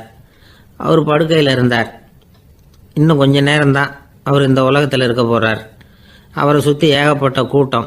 ஏற்கனவே அவருடைய உபதேசங்களை கேட்டவங்க பல பேர் அவரை சுற்றி நிற்கிறாங்க. அந்த ஞானி மெதுவாக கண்ணை திறந்து பார்க்குறார். எல்லாரும் அவருடைய கடைசி வார்த்தையை கேட்கறதுக்காக அவளோட காத்துக்கிட்டு இருக்கிறாங்க. அந்த ஞானி மெதுவாக பேச ஆரம்பித்தார். நான் என்னுடைய வாழ்நாள் பூராவும் உங்களுக்கு நிறைய போதனைகள் சொல்லிக்கிட்டு இருக்கிறேன்.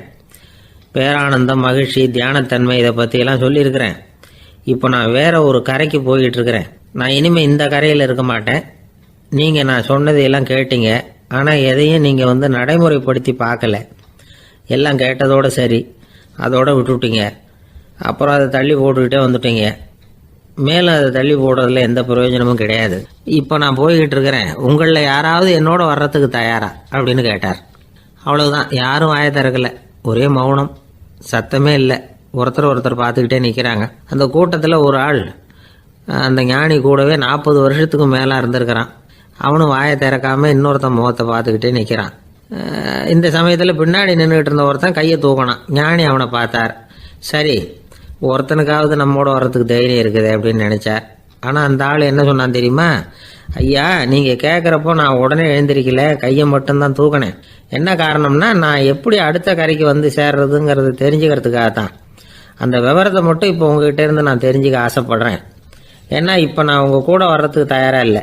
எவ்வளவோ காரியங்களை நான் இன்னும் இங்கே முடிக்க வேண்டி இருக்குது. வீட்டுக்கு ஒரு விருந்தினர் வந்திருக்கிறார். என்னுடைய இளைய மகனுக்கு கல்யாணம் பண்ணி வைக்கணும். அதனால் இன்றைக்கி உங்கள் கூட வர முடியாது. அது மட்டும் இல்லை, இப்போ உங்கள் கூட அடுத்த கரைக்கு வந்தால் திரும்பி வர முடியாதுன்னு வேறு சொல்கிறீங்க. அதனால் இப்போ நான் வரல. இன்னொரு நாள் நிச்சயமாக நான் வர்றேங்க, உங்களை சந்திக்கிறேன். அதனால் இப்போ நீங்கள் இன்னொரு தடவை எங்களுக்கு விளக்கமாக சொல்லணும். ஏற்கனவே பல தடவை சொல்லியிருக்கிறீங்க. தயவு பண்ணி இப்போ ஒரு தடவை சொன்னீங்கன்னா சௌரியமாக இருக்கும். அந்த அடுத்த கரையை அடையிறது எப்படி, இப்போ ஒரு தடவை அதை விளக்கமாக சொல்லிட்டீங்கன்னா நல்லா ஞாபகப்படுத்திக்குவேன். அது சரியான சமயம் வர்றப்போ இது எனக்கு உதவியாக இருக்கும் அப்படின்னு நானா. ஆனால் உண்மை என்ன தெரியுமா? அந்த சரியான சமயம் வரவே இல்லை அப்படிங்கிறது தான் உண்மை. இப்படி அந்த கதை முடியும். இந்த கதை அந்த ஒரு ஆளுக்கு மட்டும் இல்லை, கிட்டத்தட்ட எல்லாருக்குமே அது பொருந்தும் அப்படிங்கிறாங்க விவரம் தெரிஞ்சவங்க. எல்லாருமே அந்த சரியான தருணத்துக்காக தான் காத்துக்கிட்டு இருக்கிறாங்களாம். அதுக்காக ஜோசியம் பார்க்குறாங்க, கைரேகை பார்க்குறாங்க, நாளைக்கு என்ன நடக்குங்கிற ஆவலில் எல்லாரும் காத்துக்கிட்டு இருக்கிறாங்க. ஆனால் அந்த ஒரு நாள் ஒருபோதும் வரப்போகிறதில்ல. நீங்கள் தள்ளி போடுறதுக்காக பல அர்த்தமில்லாத காரணங்களை தேடுறீங்க அப்படிங்கிறார் ஒரு ஞானி. காத்திருக்கிறதுலேயே நம்ம காலம் ஓடி போயிடுது. ஏன்னா இன்னைக்கு நாம் சிந்திக்கிறது நாளைக்கு நாம் சிந்திக்கிறது இல்லை. ஒவ்வொரு நாளும் ஒவ்வொரு மாதிரி போயிடுது. நாளைக்கு மறுநாளை பற்றியே சிந்திக்கிறோம். இப்படியே அது பாட்டுக்கு போயிடும். கரையை தொட்டு பார்க்குறது எப்போ, இதுதான் கேள்வி. நமக்கு வேண்டியப்பட்ட ஒருத்தர் ஒரு ரயில்வே பிளாட்ஃபாரத்தில் நின்றுட்டு இருக்கிறார். அங்கே இருக்கிறவங்க கிட்ட கேட்குறாராம், விசாரிக்கிறாரு. ஏங்க கிழக்க போகிற ரயில் போயிட்டுதுங்களான்னாராம். போயிட்டுதுன்னு இருக்கிறாங்க. கொஞ்ச நேரம் கழிச்சு ஏங்க மேற்க போகிற ரயில் போயிட்டுதுங்களான்னு கேட்டிருக்காரு. போயிட்டுதுங்களான் இருக்காங்க. அப்புறம் கொஞ்ச நேரம் கழிச்சு மறுபடியும் ஏங்க 10:30 மணி வண்டி போயிட்டுதான்னு கேட்டிருக்காரு. தொடர்ந்து காலையிலேருந்து சாயந்தரம் வரைக்கும் இப்படி ஒரே இடத்துல நின்றுட்டு கேட்டுக்கிட்டே இருக்கிறார். இதை பார்த்துக்கிட்டு இருந்த ஒருத்தர் அவர்கிட்ட வந்து, ஏங்க நீங்கள் எங்கே போகணும் அப்படின்னு கேட்டாராம். இவர் மெதுவாக சொன்னாராம், இந்த ரயில்வே லைனை தாண்டி அந்த பக்கம் போகணும் அப்படின்னாராம்.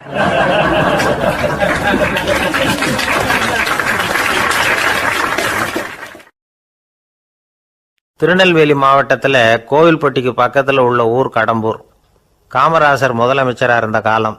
கடம்பூரில் ஒரு பள்ளி சீரமைப்பு மாநாடு நடக்குது. அந்த பக்கத்தில் உள்ள பள்ளிக்கூடம்லாம் அதில் கலந்துக்குது. கண்காட்சி வேற, ஊர் பூரா விழா கோலம். மறுநாள் மாநாடு நடக்க போகுது. ஆனால் முதல் நாளே மழை பிடிச்சிக்கிட்டுது. மறுநாளும் அது விடாமல் பேஞ்சிக்கிட்டு இருக்குது. காமராசர் காலையிலேருந்து பல்வேறு நிகழ்ச்சிகளில் கலந்துக்கிட்டு சாயந்தரமாக கடம்பூருக்கு வந்து சேர வேண்டியவர். மழை பேஞ்சிக்கிட்டு இருக்கிறதுனால நிகழ்ச்சி ரத்தாயிடுமோ என்னமோ அப்படின்னு எல்லாரும் சந்தேகப்பட்டுக்கிட்டு இருக்கிறாங்க. அவர் கோவில்பட்டி பயணிகள் விடுதியில் இருக்கிறார். கடம்பூர்லேருந்து சில பேர் போய் அவரை சந்திக்கிறாங்க. மழை பெஞ்சிக்கிட்டு இருக்குதே, என்ன செய்யலாம் அப்படின்னு கேட்குறாங்க. மழை பெஞ்சா நல்லது தானே, அதுக்காக மாநாட்டை எதுக்காக ரத்து செய்யணும்? ஆசிரியர்கள் எவ்வளவு கஷ்டப்பட்டு ஏற்பாடு பண்ண மாநாடு, கட்டாயம் வந்துடுறேன் அப்படின்னாராம் காமராசர். உடனே புறப்பட்டார். மழையை பொருட்படுத்தாத மக்கள் கூட்டம். அது கலையாமல் காத்துக்கிட்டு இருக்கிறாங்க அவ்வளோ பேரும். தலைவர் வந்துட்டார்னு தெரிஞ்சது ஜனங்களுக்கு ஏகப்பட்ட உற்சாகம். ஜனங்கள் அவ்வளவு உற்சாகமாக வரவேற்றாங்க. மாநாடு ஆரம்பமாச்சு. மலர் மாலைகள் மலை மாதிரி குவிய ஆரம்பிச்சுட்டுது. வரிசையாக ஒவ்வொரு கல்வி நிலையம் சார்பாகவும் வரவேற்பு பத்திரம் வாசித்து கொடுக்குறாங்க. என்ன வாசிக்கிறாங்கங்கிறத காமராசர் கூர்ந்து கவனிக்கிறார். ஏகப்பட்ட புகழ் மொழிகள், ரொம்ப பாராட்டி புகழ்ந்து என்னென்னமோ வாசிச்சுக்கிட்டு இருக்கிறாங்க. கொடை வள்ளலே, குணக்குன்றே, மலையே, கடலே, இப்படி தமிழ் மொழியில் பாராட்டுறதுக்கு எத்தனை வார்த்தைகள் உண்டோ அத்தனையும் அதில் சேர்த்துருக்குறாங்க. காமராசர் பொறுமை இழந்துட்டார். போதும் போதும், உங்கள் எல்லாரையும் பார்த்து 2 வார்த்தை பேசிவிட்டு போகிறதுக்காக தான் நான் வந்திருக்கிறேன். எல்லாரும் மழையில் சிரமப்பட்டு நின்றுட்டு இருக்கிறீங்க. இப்படி என்ன புகழ்ந்து படிச்சுக்கிட்டே இருந்தால் எப்படி அப்படின்னாராம். அதுக்கப்புறம் பேசி முடிச்சிருக்கிறார். மாநாட்டு நிகழ்ச்சிகள் முடிஞ்சதும் இன்னொரு நிகழ்ச்சியில் கலந்துக்கிறதுக்காக புறப்பட்டாராம். ஒரு திறந்த ஜீப்பில் அவரை ஊர்வலமாக அழைச்சிக்கிட்டு போயிருக்கிறாங்க. தெருவில் 2 பக்கமும் ஏகப்பட்ட கூட்டம். அங்கங்கே ஜீப்பை நிறுத்தி ரோஜா மாலை, ஜருக மாலை இப்படி போட்டுக்கிட்டே இருக்கிறாங்க. அதையெல்லாம் அப்படி அப்படியே வாங்கி அங்கங்கே நின்றுக்கிட்டு இருந்த குழந்தைகள்கிட்டையும் தாய்மார்கள்கிட்டையும் கொடுத்துக்கிட்டே போகிறார். அந்த சமயத்தில் கூட்டத்துக்கு அப்பால் ஒரு பெரியவர் கையில் ஒரு மல்லிகை சரத்தோடு நின்றுட்டு இருக்கிறார். அவரால் முண்டி அடிச்சுக்கிட்டு முன்னால் வர முடியல. காமராசர் இதை கவனிக்கிறார். அவ்வளவுதான், உடனே நிறுத்தப்பா வண்டியை அப்படிங்கிறார். ஜீப்பு நிற்கிது. டிரைவரை பார்த்து, அதோ பார், அங்கே ஒருத்தர் நிற்கிறார் பார், அவரை இங்கே அழைச்சிட்டு வா அப்படின்னாராம். கூட்டம் வழி விடுது. அந்த பெரியவரை கிட்டத்தில் அழைச்சிட்டு வர்றாங்க. காமராசர் அவரை பார்த்து, வாங்க வாங்க, நல்லா இருக்கீங்களா அப்படின்னு சத்தம் போட்டு உற்சாகமாக விசாரிக்கிறாராம். பெரியவர் கண்களில் கண்ணீர், பேச்சு வரல. மல்லிகை சரத்தை அவருக்கு போடுறார். கொஞ்ச நேரம் அவர்கிட்ட பொறுமையாக பேசிக்கிட்டு இருந்துட்டு அவரை அனுப்பி வைக்கிறார் காமராசர். பெரியவர் போனதுக்கு அப்புறம் காமராசர் பக்கத்தில் இருந்தவங்க கிட்ட சொல்கிறார் அந்த பெரியவரை பற்றி. அந்த காலத்தில் ரொம்ப கஷ்டப்பட்டவர் இவர், ஜெயிலுக்கு போனவர் அப்படின்னு ரொம்ப உருக்கமாக நெகிழ்ந்து போய் சொல்கிறார். இதில் ஒரு விஷயத்தை கவனிங்க. தன்னை புகழ்ந்து படிக்கப்பட்ட வாழ்த்து மடலை படிக்க வேணாம்னு தடுத்து நிறுத்தினார். எங்கேயோ ஒரு மூலையில் கையில் ஒரு 4 முழம் மல்லிகை சரத்தோடு ஒதுங்கி நின்றுக்கிட்டு இருந்த அந்த தொண்டரை அவ்வளவு பெரிய கூட்டத்துக்கு நடுவுலையும் தேடி கண்டுபிடிச்சி கிட்டத்தில் கூப்பிட்டு அவர் கொடுத்த அன்பு மாலையை வாங்கி கழுத்தில் போட்டுக்கிட்டார். அதுதான் காமராசர். தோல்விகள் கூட அவரை கொஞ்சம் கூட பாதித்ததில்லை. ஒரு பொது தேர்தலில் அவர் தோற்று போகிறார். தொண்டர்கள்லாம் அழறாங்க. அதில் ஒருத்தர் மெதுவாக காமராசர்கிட்ட போய், என்ன தலைவரே, நீங்கள் கூட தோற்று போயிட்டீங்களே அப்படின்னு கலக்கமாக சொல்லியிருக்கிறார். அதுக்கு காமராசர், நான் கூட தோற்று போகிறதுக்கு பேர் தான்ப்பா ஜனநாயகம் அப்படின்னாராம்.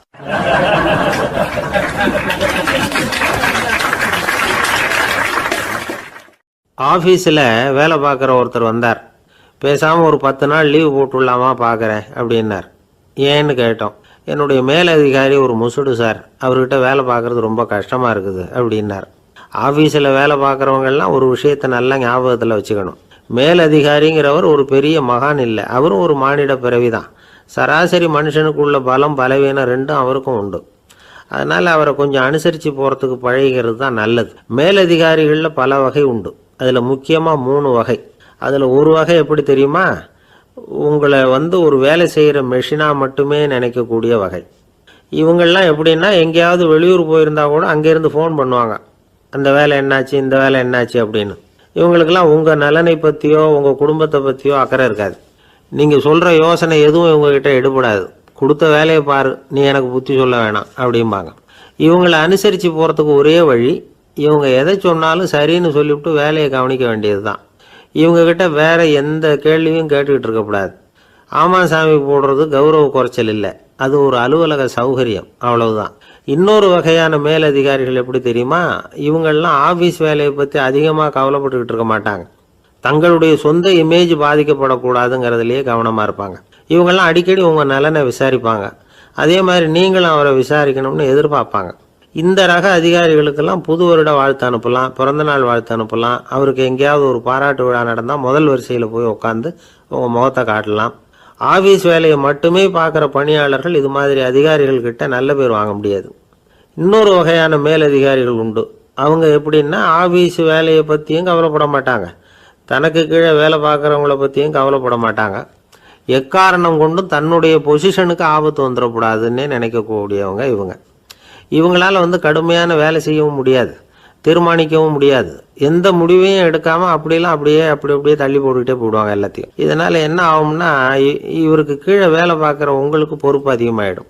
இவங்ககிட்ட போய் பிரச்சனையை மட்டும் சொல்லி பிரயோஜனம் இல்லை, அதுக்கான முடிவுகளை நீங்களே சொல்லணும். அப்போ தான் இது மாதிரி அதிகாரிகள்கிட்ட நல்ல பேர் வாங்கலாம். அட்லீஸ்ட் கெட்ட பேர் வாங்காமலாவது காலம் தள்ளலாம்.